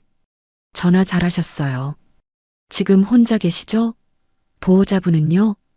저는 고개를 끄덕이다가 전화라는 걸 깨달았습니다. 목소리를 가다듬었어요. 네, 혼자요. 수진이는 갔어요. 다행이에요. 제가 알아본 게 있어요.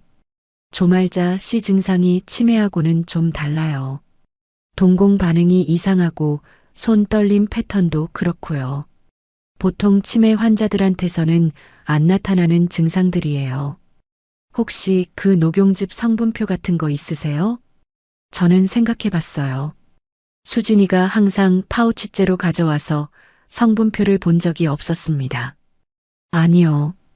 파우치만 봤어요. 그 파우치 하나만 구해주실 수 있어요? 버린 거라도 괜찮아요. 제가 아는 약사한테 분석 좀 맡겨볼게요. 희망이 피어올랐어요. 누군가 나를 위해 움직여주고 있다는 사실이 너무 감사했습니다. 네, 찾아볼게요. 그리고 조말자 씨, 당분간 그거 드시는 척만 하세요. 절대 삼키면 안 돼요. 알겠죠? 저는 눈물을 훔치며 대답했어요. 네, 고마워요. 전화를 끊고 나서 저는 한참을 멍하니 앉아 있었습니다. 가슴이 벅차올랐어요. 누군가 내 편이 되어준다는 게 이렇게 큰 힘이 되는지 처음 알았어요. 다음 날 아침 수진이가 오기 전에 쓰레기통을 뒤졌습니다. 분리수거함에서 빈 파우치를 찾으려고요. 플라스틱 통을 열고 비닐 쓰레기를 하나하나 뒤졌어요. 손에 음식물 찌꺼기가 묻었지만 상관없었습니다. 그런데 파우치가 하나도 없었어요. 분명히 어제도 마셨는데 저는 종이류 분리수거함도 뒤졌습니다. 역시 없었어요. 수진이가 매번 가져가는 것 같았습니다. 빈 파우치까지 챙겨가다니 증거를 없애는 거예요. 치밀했습니다. 저는 더 확신이 들었어요. 며느리가 뭔가를 숨기고 있다는 걸요. 아무것도 남기지 않으려고 저렇게까지 하는 거잖아요. 초인종이 울렸습니다. 수진이었어요. 저는 얼른 자리를 정돈하고 멍한 표정을 지었습니다. 문을 열자 며느리가 보온병을 들고 서 있었어요. 어머님, 안녕히 주무셨어요? 저는 고개를 끄덕이며 우물우물 대답했습니다. 일부러 발음을 흐렸어요. 응. 수진이가 식탁에 앉으며 즙을 따랐습니다. 저는 컵을 받아들고 마시는 척했어요. 입안에 머금었다가 수진이가 고개를 돌릴 때 화분에 뱉었습니다. 어제 연습한 대로요. 그런데 이상한 일이 벌어졌어요. 화분에 잎이 시들어 있었습니다. 며칠 전에 즙을 부었던 화분이었어요. 초록색이던 잎이 누렇게 변해 있었습니다. 가장자리부터 갈색으로 말라들어가고 있었어요. 저는 소름이 쫙 돋았습니다. 이 즙이 식물도 죽이는 거예요. 그걸 내가 3개월이나 마셨다니. 온몸에 전율이 흘렀습니다. 내 몸속에서 무슨 일이 벌어지고 있는 걸까요? 생각만 해도 등골이 오싹했어요. 수진이가 설거지를 하는 동안 저는 몰래 부엌으로 갔습니다. 발소리를 죽이며 살금살금 걸었어요. 쌀통을 열었습니다. 하얀 쌀알들 사이로 손을 넣었어요. 쌀을 파헤쳤습니다. 차갑고 부드러운 쌀알들이 손가락 사이로 흘러내렸어요. 손가락 끝에 뭔가 딱딱한 게 닿았습니다. 인감도장이었어요. 제가 숨겨둔 거예요. 그 순간 기억이 번개처럼 떠올랐습니다. 며칠 전 새벽 안개 낀 머릿속에서도 본능적으로 도장을 숨겼던 기억이요. 저는 얼른 도장을 꺼내 주머니에 넣었어요. 손이 떨렸습니다. 심장이 미친 듯이 뛰었어요. 찾았어. 드디어 찾았어. 어머님, 뭐 하세요? 수진이 목소리가 등 뒤에서 들렸습니다. 심장이 멎는 것 같았어요. 온몸이 굳어버렸습니다. 저는 천천히 돌아섰어요. 멍한 표정을 유지하려고 애썼습니다. 얼굴에 힘을 빼고 눈을 풀었어요. 밥 얼마나 남았나 해서 수진이가 저를 유심히 살폈습니다. 의심하는 눈초리였어요. 저는 더 바보처럼 굴었습니다. 입을 벌리고 침을 흘리는 척했어요. 눈동자도 풀어서 초점을 잃은 것처럼 했습니다. 어머님, 쌀은 제가 알아서 할게요. 방에 가서 쉬세요. 수진이가 제 팔을 잡고 거실로 데려갔습니다. 저는 순순히 따라갔어요. 주머니 속 도장이 무겁게 느껴졌습니다. 이걸 어디에 숨겨야 하지? 수진이가 쌀통을 알게 됐으니 다른 곳을 찾아야 했어요. 오후에 수진이가 장을 보러 나갔습니다. 30분 정도 걸린다고 했어요. 저는 그 틈을 타 도장을 다시 숨겼습니다. 베란다 화분 밑에요. 흙을 손으로 파고 비닐에 싼 도장을 묻었습니다. 손톱 사이에 흙이 끼었어요. 다시 흙을 덮고 화분을 제자리에 놓았습니다. 손에 묻은 흙을 털며 안도의 한숨을 쉬었어요. 이제 수진이가 쌀통을 아무리 뒤져도 못 찾을 거예요. 베란다 화분은 생각도 못 할 거예요. 저는 창밖을 바라보며 작은 승리감을 느꼈습니다. 처음으로 한 발 앞서간 기분이었어요. 가슴이 뿌듯했습니다. 저녁 때 아들 성훈이한테서 전화가 왔어요. 수진이가 잠깐 화장실에 간 틈이었습니다. 전화기 너머로 들리는 아들의 목소리가 떨리고 있었어요. 예전에 당당하던 목소리가 아니었습니다. 엄마, 나 좀 도와줘. 제발. 이번 한 번만. 저는 가슴이 철렁 내려앉았어요. 아들이 이렇게 애원하는 건 처음이었습니다. 무슨 일이야, 성훈아. 도대체 무슨 일인데 그래. 빚이 너무 커졌어. 사업한다고 대출받은 게 눈덩이처럼 불어나고 있어. 이자가. 아들의 목소리가 울먹였습니다. 흐느끼는 소리가 들렸어요.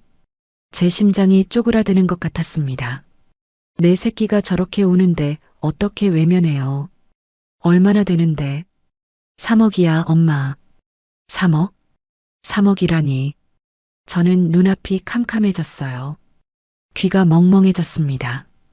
제 건물 시세가 5억 정도 됐습니다. 3억이면 건물을 담보로 잡아도 모자랄 판이었어요. 내가 40년 동안 모은 전 재산이에요. 그래서 수진이가 엄마 건물로.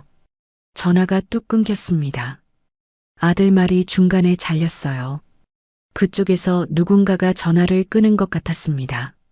수진이 목소리가 희미하게 들렸어요. 여보, 전화 누구야? 시어머니야? 저는 수화기를 천천히 내려놓으며 생각했습니다. 그래서 며느리가 그렇게 서두르는 거구나. 내 건물을 빼앗아서 빚을 갚으려는 거예요. 나를 치매 환자로 만들어서 성년후견인을 세우고 내 재산을 처분하려는 거였어요. 모든 퍼즐이 맞춰졌습니다. 녹용집도 도장을 찾는 것도 치매 검사도 다 그 계획의 일부였어요. 3개월 전부터 며느리가 저를 천천히 망가뜨리고 있었던 거예요. 약물로 치매 증상을 만들어내고 주변 사람들에게 제가 미쳐가고 있다고 소문을 내고 결국 성년후견인을 세워서 제 재산을 빼앗으려던 거였습니다. 저는 분노가 치밀어 올랐습니다. 주먹이 부르르 떨렸어요. 40년 동안 피땀 흘려 모은 재산이에요. 새벽 4시에 일어나 사골 육수 우리고 밤 10시까지 서서 국밥 퍼담던 그 세월이에요. 그걸 이렇게 빼앗으려 하다니. 하지만 동시에 두려웠어요. 아들도 이 계획에 동조하고 있는 걸까요? 설마 내 아들이 엄마한테 이럴 수 있을까요? 그 생각에 가슴이 찢어지는 것 같았습니다. 눈물이 볼을 타고 흘러내렸어요. 그날 밤 저는 다시 박 주임에게 전화했어요. 새벽 1시가 넘은 시간이었지만 박 주임은 전화를 받았습니다. 파우치를 못 구했어요. 수진이가 매번 다 가져가요. 증거를 없애는 것 같아요. 괜찮아요. 다른 방법이 있어요. 조말자 씨, 혹시 그 집 조금이라도 남은 거 있으세요? 아주 조금이라도요. 저는 생각했습니다. 아침에 화분에 뱉은 게 있었어요. 흙에 스며들긴 했지만 아직 마르지 않았을 거예요. 화분에 뱉은 게 아침에요. 그거라도 가져와 주세요. 화분 흙이라도 괜찮아요. 제가 내일 보건소 근처 카페에서 기다릴게요. 12시에요. 아시죠? 보건소 옆에 커피숍요. 혼자 오실 수 있으세요? 저는 가슴이 두근거렸습니다. 드디어 반격이 시작되는 거예요. 저는 침대에 누워 천장을 바라봤습니다. 형광등 불빛이 은은하게 방을 비추고 있었어요. 3개월 동안 당하기만 했습니다. 아무것도 모른 채 독을 마시고 미쳐가는 줄 알고 혼자서 두려움에 떨었어요. 하지만 이제 달라요. 증거를 모으고 진실을 밝히고 내 삶을 되찾을 거예요. 박주임이 있으니까요. 혼자가 아니니까요. 창밖으로 달빛이 쏟아졌습니다. 보름달이 환하게 떠 있었어요. 저는 주먹을 꽉 쥐었습니다. 아직 끝나지 않았어요. 내 인생은 내가 지킬 거예요.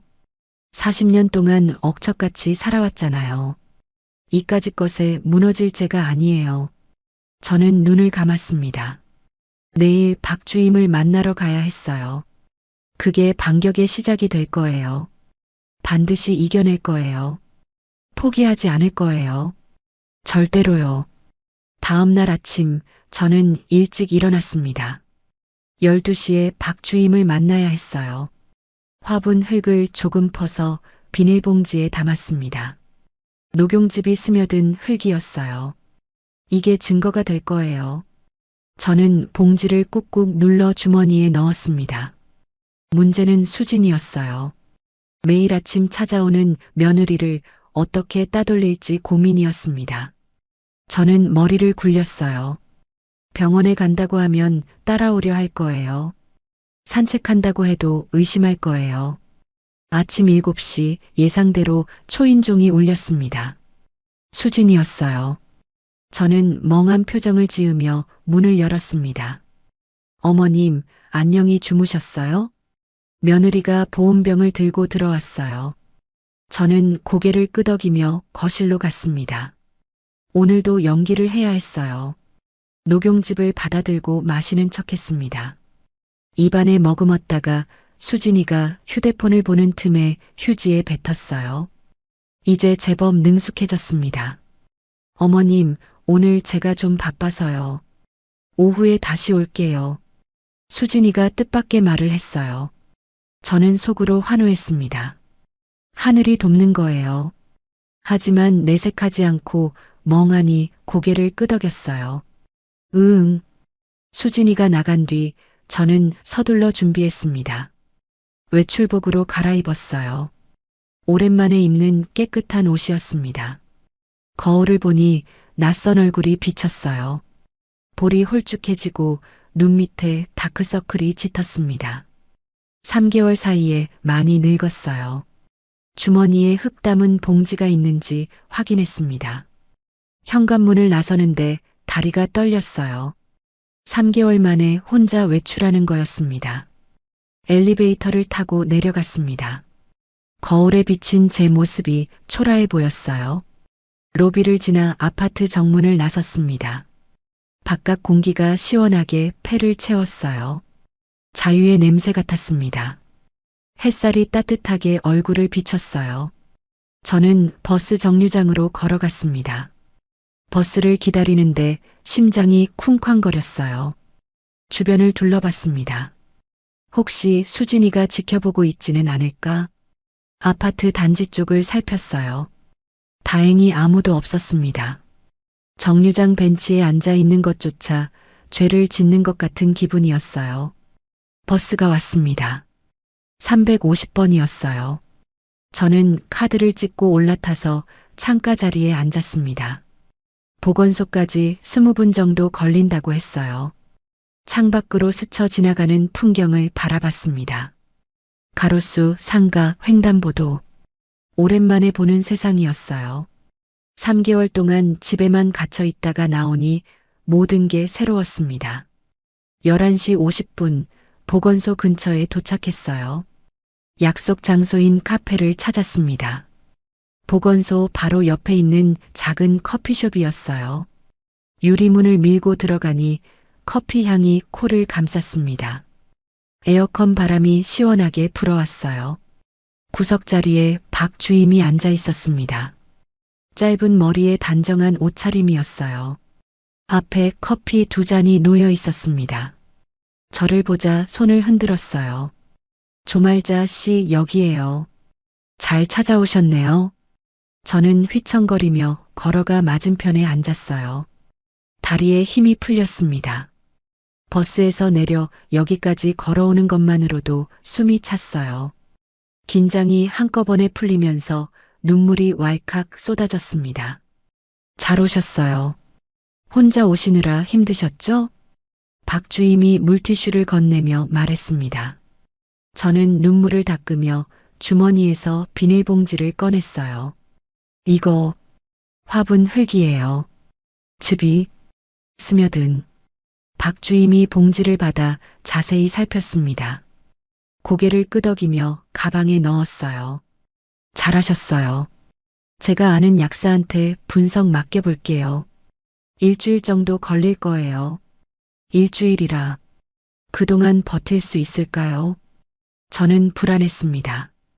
그리고 조말자 씨, 중요한 거 말씀드릴 게 있어요. 박주임이 목소리를 낮췄어요. 주변을 살피며 말했습니다. 제가 보건소 기록을 좀 봤는데요. 며느리분이 어머님 명의로 된 위임장을 가져온 적이 있어요. 재산 관련 서류였어요. 2주일 전이에요. 저는 심장이 멎는 것 같았습니다. 위임장이라니. 제가 쓴 적이 없는데 머릿속이 하얘졌어요. 제가 쓴 적 없어요. 절대로. 그럴 줄 알았어요. 아마 위조된 거일 수도 있어요. 필체도 다를 거예요. 조심하셔야 해요. 며느리분이 뭔가 급하게 진행하려는 것 같아요. 박주임이 제 손을 꽉 잡았습니다. 따뜻한 손이었어요. 힘이 느껴졌습니다. 혼자 힘드시면 경찰에 신고하는 것도 방법이에요. 노인학대로 접수할 수 있어요. 제가 도와드릴게요. 경찰이라. 저는 망설여졌어요. 그러면 아들까지 엮이게 될 텐데. 설마 내 아들이 이 계획에 동조했을까요? 믿고 싶지 않았습니다. 내가 낳고 키운 자식인데, 젖 먹이고 업어 키운 내 새끼인데, 가슴이 찢어지는 것 같았어요. 그때였어요. 카페 유리문이 벌컥 열렸습니다. 심장이 철렁 내려앉았어요. 수진이었습니다. 어떻게 알았을까요? 며느리가 불같은 눈으로 저를 노려보고 있었어요. 얼굴이 불그락푸르락했습니다. 숨을 헐떡이고 있었어요. 급하게 뛰어온 것 같았습니다. 어머님, 여기서 뭐 하세요? 수진이가 성큼성큼 다가왔습니다. 구두굽이 바닥에 부딪히는 소리가 날카로웠어요. 저는 온몸이 굳어버렸습니다. 입이 떨어지지 않았어요. 손이 덜덜 떨렸습니다. 누구세요? 우리 어머니한테 뭔 짓을 하신 거예요? 수진이가 박주임을 노려봤어요. 목소리가 날카로웠습니다. 이를 악물고 있었어요. 박주임이 침착하게 일어섰습니다. 표정 하나 변하지 않았어요. 보건소 직원이에요. 조말자 씨 검사 결과 관련해서 상담 중이었어요. 후속 조치 안내 차원에서요. 상담이요? 왜 저한테 연락 안 하고 몰래 만나요? 제가 보호자잖아요. 수진이의 눈이 의심으로 가득 찼어요. 저와 박주임을 번갈아 쳐다보며 무언가를 캐묻는 듯 했습니다. 저는 재빨리 멍한 표정을 지었어요. 바보처럼 입을 벌리고 눈을 풀었습니다. 침까지 흘리는 척했어요. 보호자분한테도 연락드리려던 참이었어요. 정밀 검사 일정 관련해서요. 박주임이 능숙하게 대응했습니다. 수진이가 저를 쳐다봤어요. 어머님, 집에 가요. 혼자 돌아다니시면 안 돼요. 위험해요. 며느리가 제 팔을 잡았습니다. 소나기에 힘이 들어가 있었어요. 아팠습니다. 저는 끌려가듯 일어났어요. 박주임을 돌아봤습니다. 박주임이 눈짓을 보냈어요. 걱정 말라는 뜻 같았습니다. 차에 올라탔습니다. 수진이가 운전석에 앉으며 길게 한숨을 쉬었어요. 핸들을 꽉 움켜쥐고 있었습니다. 손등에 핏줄이 붉어져 나왔어요. 어머님, 왜 혼자 나가셨어요? 말씀하셨으면 제가 모셔다 드렸잖아요. 치매 환자가 혼자 돌아다니면 얼마나 위험한데요. 목소리는 걱정하는 척했지만 눈빛은 차가웠어요. 백미러로 저를 쳐다보는 눈이 서늘했습니다. 저는 대답하지 않고 창밖만 바라봤어요. 가로수가 스쳐 지나갔습니다. 집에 도착하자 수진이가 제 가방을 뒤졌어요. 지퍼를 열고 안을 샅샅이 살폈습니다. 주머니까지 뒤졌어요. 다행히 흙봉지는 박 주임이 가져간 뒤였습니다. 며느리가 아무것도 찾지 못하자 인상을 찌푸렸어요. 눈썹이 잔뜩 찌푸려졌습니다. 어머님, 앞으로는 혼자 나가시면 안 돼요. 알겠죠? 위험해요. 넘어지시기라도 하면 어떡해요. 걱정하는 척하는 말투였지만 협박처럼 들렸어요. 저는 고개를 끄덕였습니다. 속으로는 분노가 끓어올랐지만 내색하지 않았어요. 바보처럼 멍한 표정을 유지했습니다. 그날 밤 수진이가 돌아간 뒤 저는 베란다로 나갔습니다. 화분 밑에 숨긴 도장을 확인하려고요. 불안한 마음에 가만히 있을 수가 없었어요. 유리문을 열고 베란다로 나갔습니다. 밤 공기가 차가웠어요. 화분을 들어 올렸습니다. 흙을 파헤쳤어요. 손가락으로 깊이 파들어갔습니다. 비닐에 싼 도장이 있어야 할 자리였어요. 없었어요. 도장이 사라졌습니다. 아무리 파헤쳐도 손에 잡히는 건 흙뿐이었어요. 저는 눈앞이 캄캄해졌어요. 온몸에서 힘이 빠졌습니다. 수진이가 찾아간 거예요. 언제 알았을까요? 아까 제가 나간 사이에 뒤진 걸까요? 아니면 진작부터 알고 있었던 걸까요? 저는 바닥에 털썩 주저앉았습니다. 다리가 풀려서 서 있을 수가 없었어요. 이제 어떡하지? 도장도 없고 증거도 아직 분석 중이고 박 주임한테 연락하려 해도 휴대폰을 수진이가 가져갔어요. 저는 머리를 감싸쥐었습니다. 눈물이 볼을 타고 흘러내렸어요. 뜨거운 눈물이 턱 끝에서 뚝뚝 떨어졌습니다. 하늘이 무너지는 것 같았어요. 그때 현관문이 열리는 소리가 들렸어요. 삐빅, 도어락 해제되는 소리였습니다. 수진이가 다시 온 거였어요. 이 시간에 왜? 밤 9시가 넘었는데 저는 황급히 눈물을 닦고 거실로 나갔습니다. 심장이 미친 듯이 뛰었어요. 수진이 옆에 남자가 서 있었습니다. 양복을 입은 50대 중년 남자였어요. 검은 뿔테 안경을 쓰고 있었습니다. 손에 검은색 서류 가방을 들고 있었어요. 표정이 무뚝뚝했습니다. 수진이가 차갑게 말했어요. 어머님, 이분은 법무사님이에요. 서류에 사인 좀 해주셔야 해요. 법무사라니. 저는 심장이 쿵쾅거렸어요. 이 밤에 법무사를 데려오다니. 무슨 서류일까요? 불길한 예감이 들었습니다. 건물 담보대출 서류예요. 성운이 빚 갚으려면 어쩔 수 없어요. 이자가 눈덩이처럼 불어나고 있다고요. 수진이가 담담하게 말했습니다. 마치 당연한 일인 것처럼요. 저는 고개를 저었어요. 온몸이 떨렸습니다. 안 해. 어머님, 아드님 감옥 가게 하실 거예요? 사채업자들이 매일 협박하고 있어요. 집 앞에서 기다리고 있다고요. 수진이의 목소리가 높아졌습니다. 협박하는 것 같았어요. 법무사가 서류를 식탁 위에 펼쳤습니다. 빽빽한 글씨가 눈에 들어왔어요. 저는 떨리는 목소리로 말했어요. 도장? 없어. 못해. 수진이가 주머니에서 뭔가를 꺼냈습니다. 제 인감 도장이었어요. 베란다 화분에서 가져간 그 도장이었습니다. 빨간 도장 케이스가 며느리 손에 들려 있었어요. 여기 있어요. 어머님이 어디 두셨는지 몰라서 제가 찾아뒀어요.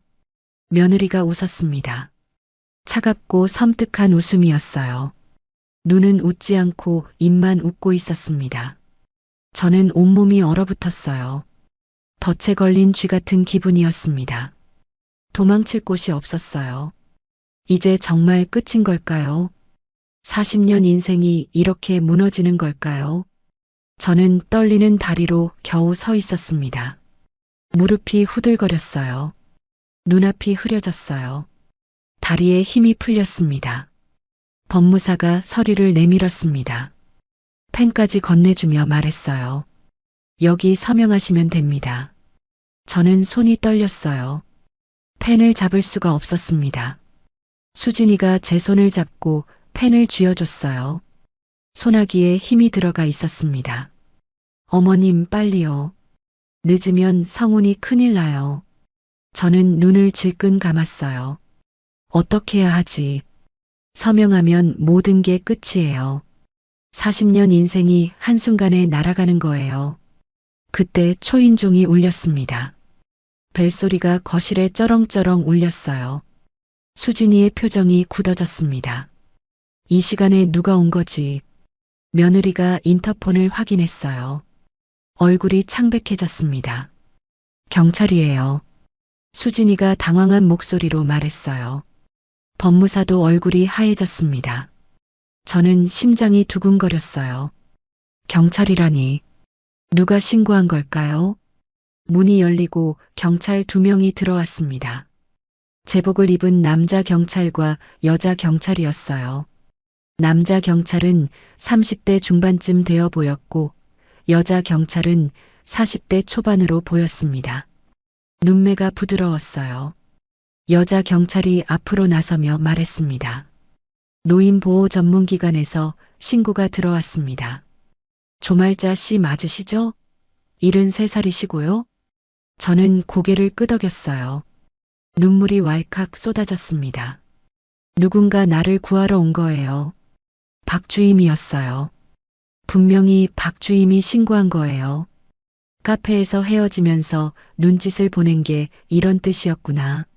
저는 감사함에 가슴이 벅차올랐습니다. 무슨 일이에요? 저희 집에 왜 오신 거예요? 수진이가 당당하게 나섰습니다. 목소리가 떨리고 있었지만 애써 침착한 척했어요. 노인학대 혐의로 조사 나왔습니다. 조말자 씨, 저희랑 잠깐 이야기 좀 할 수 있을까요?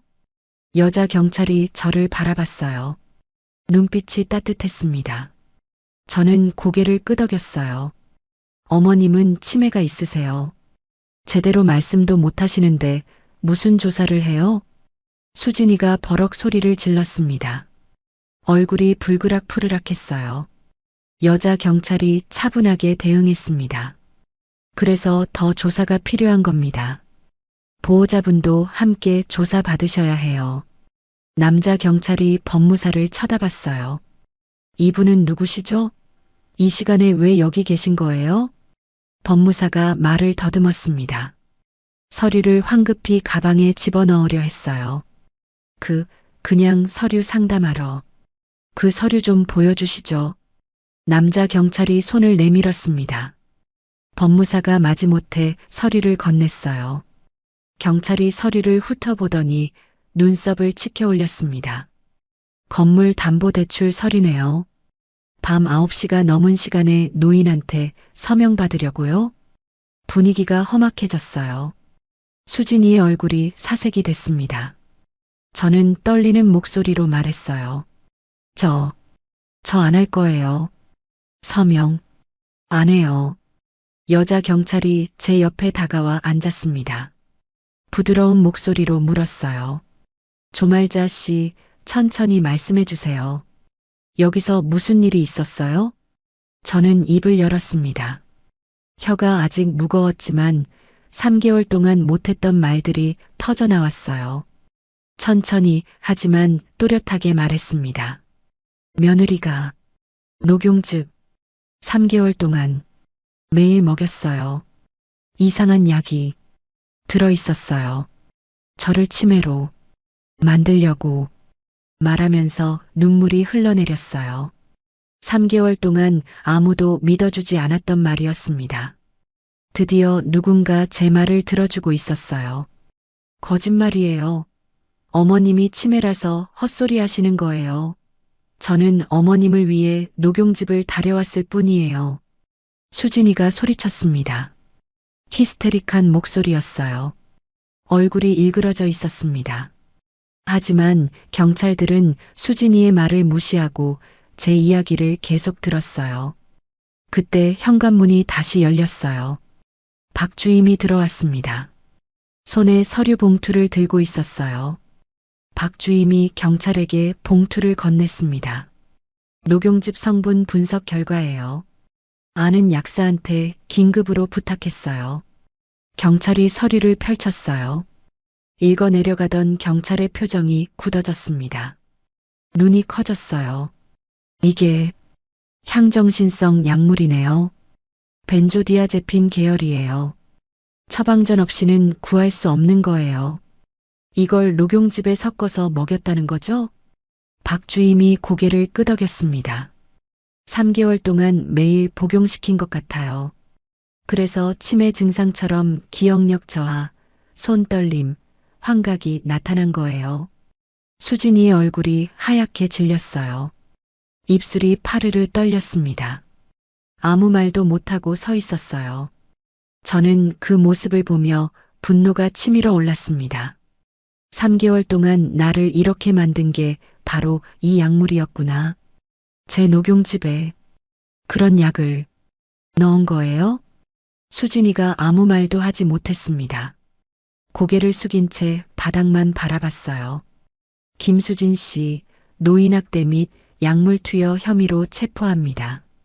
묵비권을 행사할 권리가 있고 변호인의 조력을 받을 권리가 있습니다.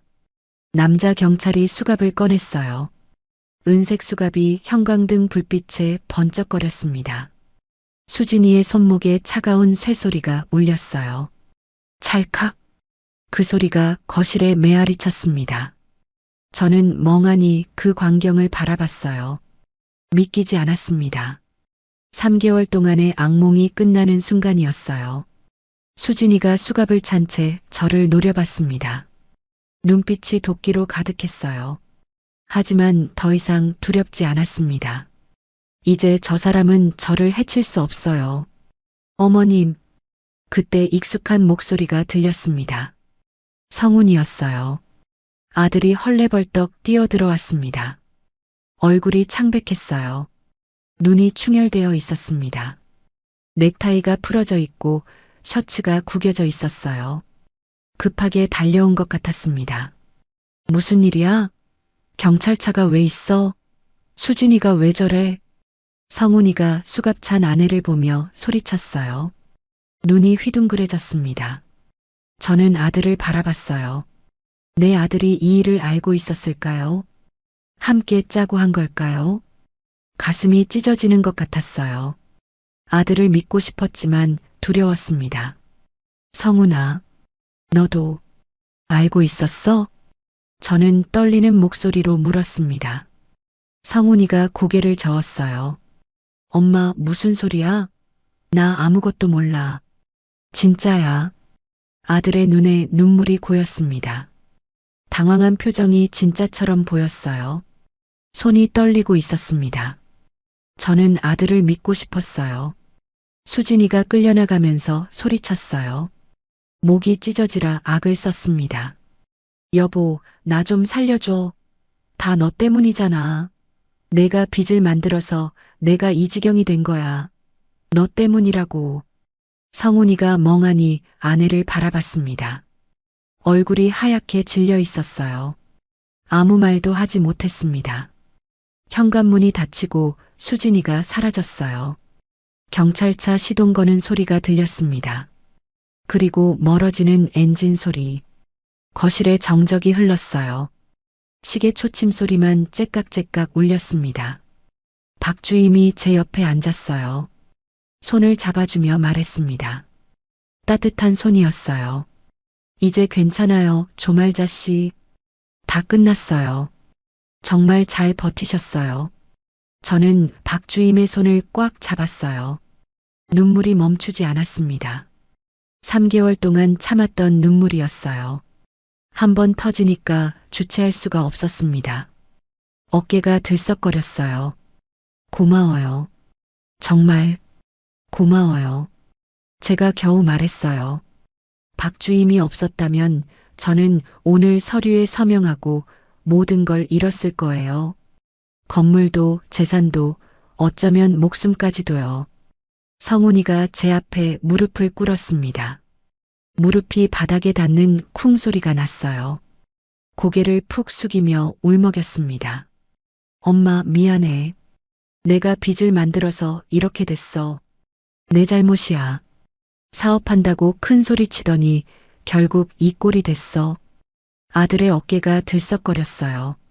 훌쩍훌쩍 우는 소리가 거실에 울렸습니다. 저는 아들의 머리를 쓰다듬었어요. 수치 줄어든 정수리가 손에 닿았습니다. 이 녀석도 많이 고생했구나. 화가 났지만 미울 수가 없었어요. 내가 낳은 자식이니까요. 젖 먹이고 업어 키운 내 새끼니까요. 성훈아, 앞으로 어떡할 거야? 내가 다 갚을게, 엄마. 건물 팔지 않아도 돼. 내가 이래서 갚을게. 몇 년이 걸리든 내가 책임질게. 아들이 제 손을 잡고 울었습니다. 손에 힘이 들어가 있었어요. 저도 함께 울었습니다. 거실에 울음소리가 가득 찼어요. 슬픔과 안도가 뒤섞인 울음이었습니다. 여자 경찰이 다가와 말했어요. 명함을 건네주며 말했습니다. 조말자 씨, 내일 정식으로 진술 받으러 오셔야 해요. 몸 상태가 좋아지시면요. 연락처 여기 있어요. 불편하시면 저희가 찾아갈게요. 저는 명함을 받아들었습니다. 손이 아직도 떨렸어요. 그리고 병원에서 정밀 검사도 받으시는 게 좋을 것 같아요. 3개월 동안 약물을 복용하셨으니까 해독 치료가 필요할 수 있어요. 저는 고개를 끄덕였습니다. 몸에서 독이 빠져야 했어요. 3개월 동안 먹은 약물이 얼마나 남아있을지 모르니까요. 경찰들이 현관 쪽으로 걸어갔습니다. 경찰들이 떠나고 박주임도 일어섰어요. 가방을 챙기며 말했습니다. 내일 또 연락드릴게요. 병원 검사 결과 나오면 저도 같이 가볼게요. 혼자 다니시면 힘드실 테니까요. 저는 고마워서 또 울었어요. 눈물이 마를 날이 없었습니다. 하지만 행복한 눈물이었어요. 성훈이가 제 옆에 앉았습니다. 어색한 침묵이 흘렀어요. 아들이 먼저 입을 열었습니다. 엄마, 내가 잘못했어. 수진이가 그런 짓을 하는지 몰랐어. 정말이야. 저는 아들을 바라봤어요. 믿고 싶었습니다. 내 아들만큼은요. 성훈아, 엄마가 미쳐가는 것 같다고 할 때, 너 왜 의심 안 했어? 왜 수진이 말만 믿었어? 아들이 고개를 숙였어요. 한참 동안 대답하지 못했습니다. 어깨가 축 처져 있었어요. 수진이가 엄마 치매 온 것 같다고 하니까 그냥 믿었어. 의심을 안 했어. 내가 바빠서 엄마를 제대로 못 챙긴 것도 있고, 엄마가 3개월 동안 얼마나 무서웠는지 알아? 내 몸이 내 것이 아닌 것 같았어. 기억이 사라지고, 손이 떨리고, 귀에서 이상한 소리가 들리고, 미쳐가는 줄 알았어. 눈물이 또 흘러내렸어요. 아들이 제 손을 꽉 잡았습니다. 엄마, 미안해. 앞으로는 내가 지킬게. 저는 한숨을 쉬었어요. 창밖을 바라봤습니다. 밤하늘에 별이 떠 있었어요. 오랜만에 보는 별이었습니다. 3개월 동안 밤하늘을 올려다볼 여유도 없었어요. 악몽 같던 나날이 끝났습니다. 하지만 진짜 회복은 이제부터 시작이었어요. 몸에 쌓인 독을 빼야 하고 마음의 상처도 치유해야 했습니다. 그리고 아들과의 관계도 다시 쌓아가야 했어요. 갈 길이 멀었습니다. 하지만 이제 혼자가 아니었어요. 그게 중요했습니다. 내일은 오늘보다 나을 거예요. 분명히 그럴 거예요. 믿었습니다. 6개월이 지났습니다. 계절이 2번 바뀌었어요. 수진이가 체포되던 날은 늦가을이었는데 이제 봄이 왔습니다. 겨울을 지나 따뜻한 봄이 찾아왔어요. 베란다 화분에 새싹이 돋아나고 있었어요. 예전에 녹용즙을 부어서 시들었던 그 화분이었습니다. 누렇게 말라 죽었던 잎을 다 정리하고 새 흙으로 갈아줬어요. 상추 씨앗을 심었더니 파릇파릇한 새싹이 올라왔습니다. 생명력이 대단했어요. 저도 그 화분처럼 다시 살아났습니다. 병원에서 6개월 동안 해독 치료를 받았어요. 처음 2달은 정말 힘들었습니다. 몸에서 약물이 빠져나가면서 금단 증상이 심했어요. 손이 떨리고 식은땀이 나고 잠을 못 잤습니다. 밤마다 악몽에 시달렸어요. 수진이가 녹용즙을 들고 쫓아오는 꿈을 꿨습니다. 담당 의사 선생님이 친절하게 설명해 줬어요. 3개월 동안 매일 복용한 향정신성 약물이 몸에 쌓여 있어서 완전히 빠지려면 시간이 필요하다고요. 저는 참고 기다렸습니다. 하루하루 조금씩 나아졌어요. 지금은 손 떨림도 거의 사라졌습니다. 가끔 피곤하면 살짝 떨리지만 예전처럼 심하지는 않아요. 기억력도 많이 돌아왔습니다. 물론 예전만큼은 아니에요. 73살이니까요. 하지만 적어도 방금 한 말을 잊어버리지는 않습니다. 환각도 더 이상 보이지 않아요. 벽에서 검은 그림자가 꿈틀거리던 게 꿈 같습니다. 오늘은 재판이 있는 날이었습니다. 수진이의 선고 공판이었어요. 저는 법정에 가지 않았습니다. 가고 싶지 않았어요. 그 얼굴을 다시 보고 싶지 않았습니다. 성훈이가 대신 다녀왔어요. 아들은 아내의 재판을 끝까지 지켜봤습니다. 저녁 때 성훈이가 찾아왔어요. 현관문을 열고 들어오는 아들의 얼굴이 복잡했습니다. 기쁜 것도 아니고 슬픈 것도 아닌 묘한 표정이었어요. 넥타이를 풀어 헤치고 있었습니다. 피곤해 보였어요. 엄마, 수진이 징역 5년 받았어. 성훈이가 소파에 털썩 앉으며 말했습니다. 목소리가 가라앉아 있었어요. 저는 고개를 끄덕였습니다. 예상했던 바였어요. 검찰에서 구형할 때 이미 들었거든요. 노인학대죄하고 약물투여죄가 인정됐대. 그리고 위임장 위조도. 재판장이 죄질이 나쁘다고 했대. 위임장 위조까지. 저는 한숨을 쉬었어요. 박주임이 알려줬던 그 위임장이었습니다. 수진이가 제 서명을 위조해서 재산 관련 서류를 준비하고 있었던 거예요. 제가 모르는 사이에 착착 진행하고 있었습니다. 수진이 어땠어? 제가 물었습니다. 미워하면서도 궁금했어요. 5년이나 감옥에 있어야 하는 거니까요. 성훈이가 고개를 저었습니다. 울더라. 많이 울었어. 법정에서 엄마한테 미안하다고 전해달라고 했어. 용서해달라고. 저는 아무 말도 하지 않았습니다. 미안하다는 말로 다 용서될 일은 아니었어요. 3개월 동안 저는 지옥에 있었습니다. 내 몸이 내 것이 아닌 것 같았고 미쳐가는 줄 알았어요. 그 공포와 절망을 수진이가 알까요? 눈앞에서 세상이 일그러지고 손이 내 마음대로 안 움직이고 기억이 사라지는 그 무서움을요. 하지만 언젠가는 용서해야겠죠. 미움을 안고 사는 건 저한테도 좋지 않으니까요.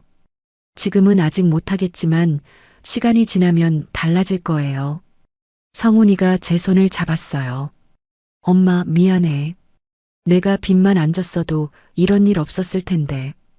저는 아들의 손을 꽉 쥐었습니다. 성훈이도 많이 변했어요. 예전에는 사업한다고 큰 소리 치더니 지금은 작은 회사에 취직해서 월급을 받고 있습니다. 물류회사 격리직이에요. 월급이 많지는 않지만 꾸준히 일하고 있습니다. 매달 월급의 절반을 빚 갚는 데 쓰고 있어요. 3억이라는 큰 돈이지만 포기하지 않았습니다. 손주들도 가끔 보러 옵니다. 수진이가 없으니 성훈이 혼자 아이들을 키우고 있어요. 힘들어 보이지만 불평하지 않습니다. 큰애가 12살, 작은애가 9살이에요. 아이들은 엄마가 왜 안 오는지 아직 잘 모릅니다. 나중에 크면 알게 되겠죠. 그때 아이들이 상처받지 않았으면 좋겠어요. 성훈아, 엄마가 한 가지만 물어볼게. 응, 뭔데? 수진이가 그런 짓 하는 거 정말 몰랐어? 저는 6개월 동안 이 질문을 참아왔어요. 아들을 믿고 싶었지만 확인하고 싶었습니다. 성훈이가 제 눈을 똑바로 바라봤어요. 정말 몰랐어, 엄마. 수진이가 엄마 침에 온 것 같다고 해서 그냥 믿었어. 의심을 안 했어. 내가 바보였어. 정신 차리고 엄마 곁에 있었어야 했는데 아들의 눈에 눈물이 고였습니다. 목이 메어서 말을 잇지 못했어요. 저는 그 눈을 보며 믿기로 했습니다. 내 아들이니까요. 다시 믿어보기로 했어요. 사람은 누구나 실수할 수 있어요. 중요한 건 그 뒤에 어떻게 하느냐니까요. 성훈이는 후회하고 있었습니다. 그걸로 됐어요. 초인종이 울렸어요. 박주임이었습니다. 6개월 동안 일주일에 한 번씩 찾아와 주고 있었어요. 처음에는 보건소 업무로 왔지만 이제는 친구처럼 지내고 있습니다.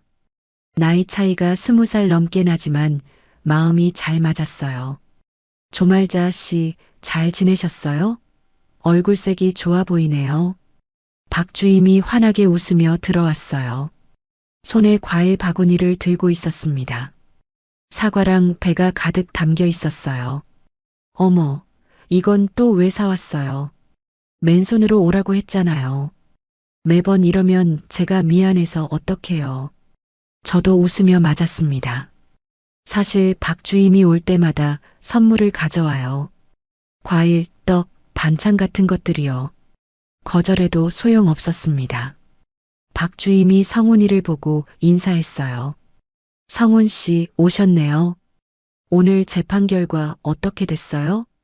성훈이가 결과를 알려줬습니다. 박주임이 고개를 끄덕였어요. 당연한 결과예요. 그만큼 잘못한 거니까요. 저는 부엌으로 가서 차를 끓였습니다. 보리차를 내왔어요. 따뜻한 차에서 김이 모락모락 피어올랐습니다. 거실에 앉아 셋이서 차를 마셨어요. 창밖으로 봄볕이 쏟아지고 있었습니다. 거실이 환하게 밝았어요. 이렇게 평화로운 오후가 얼마만인지 모르겠어요. 6개월 전에는 상상도 못했던 풍경이었습니다. 조말자 씨, 다음 주에 보건소에서 경로당 프로그램 시작해요. 오실 거죠? 화요일 10시에요. 박주임이 물었습니다. 경로당 치매 예방 프로그램이었어요. 박주임이 저를 위해 추천해 줬습니다. 노래도 부르고 체조도 하고 기억력 게임도 한대요. 그럼요. 꼭 갈게요. 기다리고 있었어요. 저는 고개를 끄덕였어요. 이제 집에만 있지 않으려고요. 사람들을 만나고 밖으로 나가고 활동적으로 살려고 합니다. 3개월 동안 갇혀 지낸 게 너무 무서웠거든요. 혼자 있으면 그때 생각이 자꾸 나요. 성훈이와 박주임이 떠나고 저는 베란다에 나갔습니다. 해가 지고 있었어요. 하늘이 주황빛으로 물들어 있었습니다. 멀리 아파트 사이로 노을이 번지고 있었어요. 바람이 시원하게 불어왔습니다. 봄바람이었어요. 겨울이 끝나고 따뜻한 바람이 불고 있었습니다. 예전에 도장을 숨겼던 화분을 바라봤습니다. 지금은 새싹이 자라고 있는 화분이에요. 상추 씨앗을 심었는데 벌써 손가락만큼 자랐습니다. 저도 저렇게 다시 자라나는 거예요. 천천히 하지만 꾸준히 멈추지 않고 자라나는 거예요. 저녁을 혼자 먹었습니다. 된장찌개를 끓여 먹었어요. 두부랑 호박을 넣고 푹 끓였습니다. 밥 한 공기랑 같이 먹었어요. 예전에는 요리하다가 불 끄는 것도 잊어버렸는데 이제는 괜찮아요. 타이머를 맞춰놓고 요리합니다. 삐삐 소리가 나면 불을 끄면 돼요. 조심하면 괜찮습니다. 혼자 사는 법을 다시 배우고 있어요. 설거지를 하고 거실에 앉았습니다. 텔레비전을 켰어요. 저녁 뉴스가 나오고 있었습니다.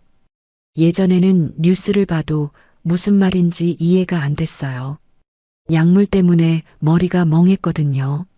지금은 다 알아듣습니다. 세상이 어떻게 돌아가는지 관심을 가지게 됐어요. 밤이 됐습니다. 잠자리에 누웠어요. 이불을 덮으니 포근했습니다. 예전처럼 새벽 4시에 깨지 않습니다. 이제는 아침까지 푹 자요. 악몽도 거의 꾸지 않아요. 처음 2달은 매일 밤 악몽을 꿨어요. 수진이가 쫓아오고 녹용즙을 억지로 먹이고 제가 비명을 지르다가 깨곤 했습니다. 지금은 그런 꿈 안 꿔요. 가끔 꾸더라도 금방 잊어버려요. 눈을 감으며 생각했습니다. 3개월의 악몽이 제게 남긴 건 뭘까요? 트라우마와 상처도 있지만 얻은 것도 있었어요. 박주임이라는 좋은 친구를 만났고 아들과 더 솔직해졌습니다. 그리고 무엇보다 제 자신을 더 사랑하게 됐어요. 소중한 것들의 가치를 알게 됐습니다. 40년 동안 남편 뒷바라지하고 아들 키우느라 정신없이 살았습니다. 새벽부터 밤까지 식당에서 일하고 빚 갚고 아이 학비 대느라 정신없었어요. 제 자신을 돌볼 시간이 없었습니다. 그런데 이번 일을 겪으면서 깨달았어요. 나를 지킬 수 있는 건 나뿐이라는 걸요.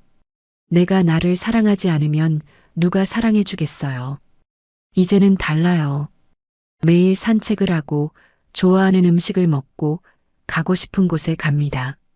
지난주에는 성훈이랑 같이 남산에 다녀왔어요. 케이블카를 타고 올라갔습니다. 서울 시내가 한눈에 보이더라고요. 너무 좋았어요. 남은 인생, 나를 위해 살려고요. 하고 싶은 일 다 하면서 살 거예요. 창밖으로 달빛이 쏟아졌습니다. 보름달이 환하게 떠 있었어요. 6개월 전 악몽 같던 밤에도 달은 저렇게 떠 있었겠죠. 그때는 달을 볼 여유도 없었어요. 공포에 떨면서 천장만 바라보고 있었으니까요. 지금은 달라요. 하지만 그때와 지금은 달라요. 그때는 공포에 떨었지만 지금은 평화롭습니다. 달빛이 이렇게 예쁜 줄 처음 알았어요. 감사했습니다. 저는 눈을 감았어요. 내일은 경로당에 가서 친구들을 만날 거예요. 화투도 치고 수다도 떨 거예요.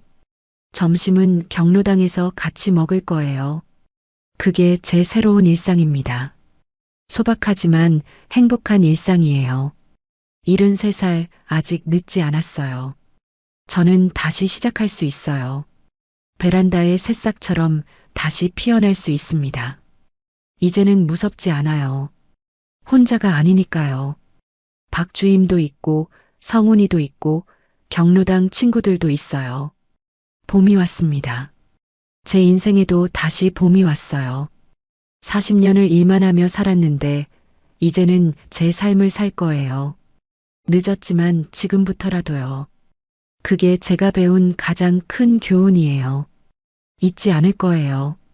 평생 기억할 거예요. 절대로요. 오늘의 사연 어떠셨나요? 사연이 마음에 닿았다면 더 좋은 사연으로 찾아뵐 수 있도록 구독과 좋아요를 눌러주세요. 그리고 사연의 주인공을 위한 따뜻한 말씀도 댓글로 부탁드립니다. 여러분의 오늘을 응원합니다. 인생 소풍이었습니다.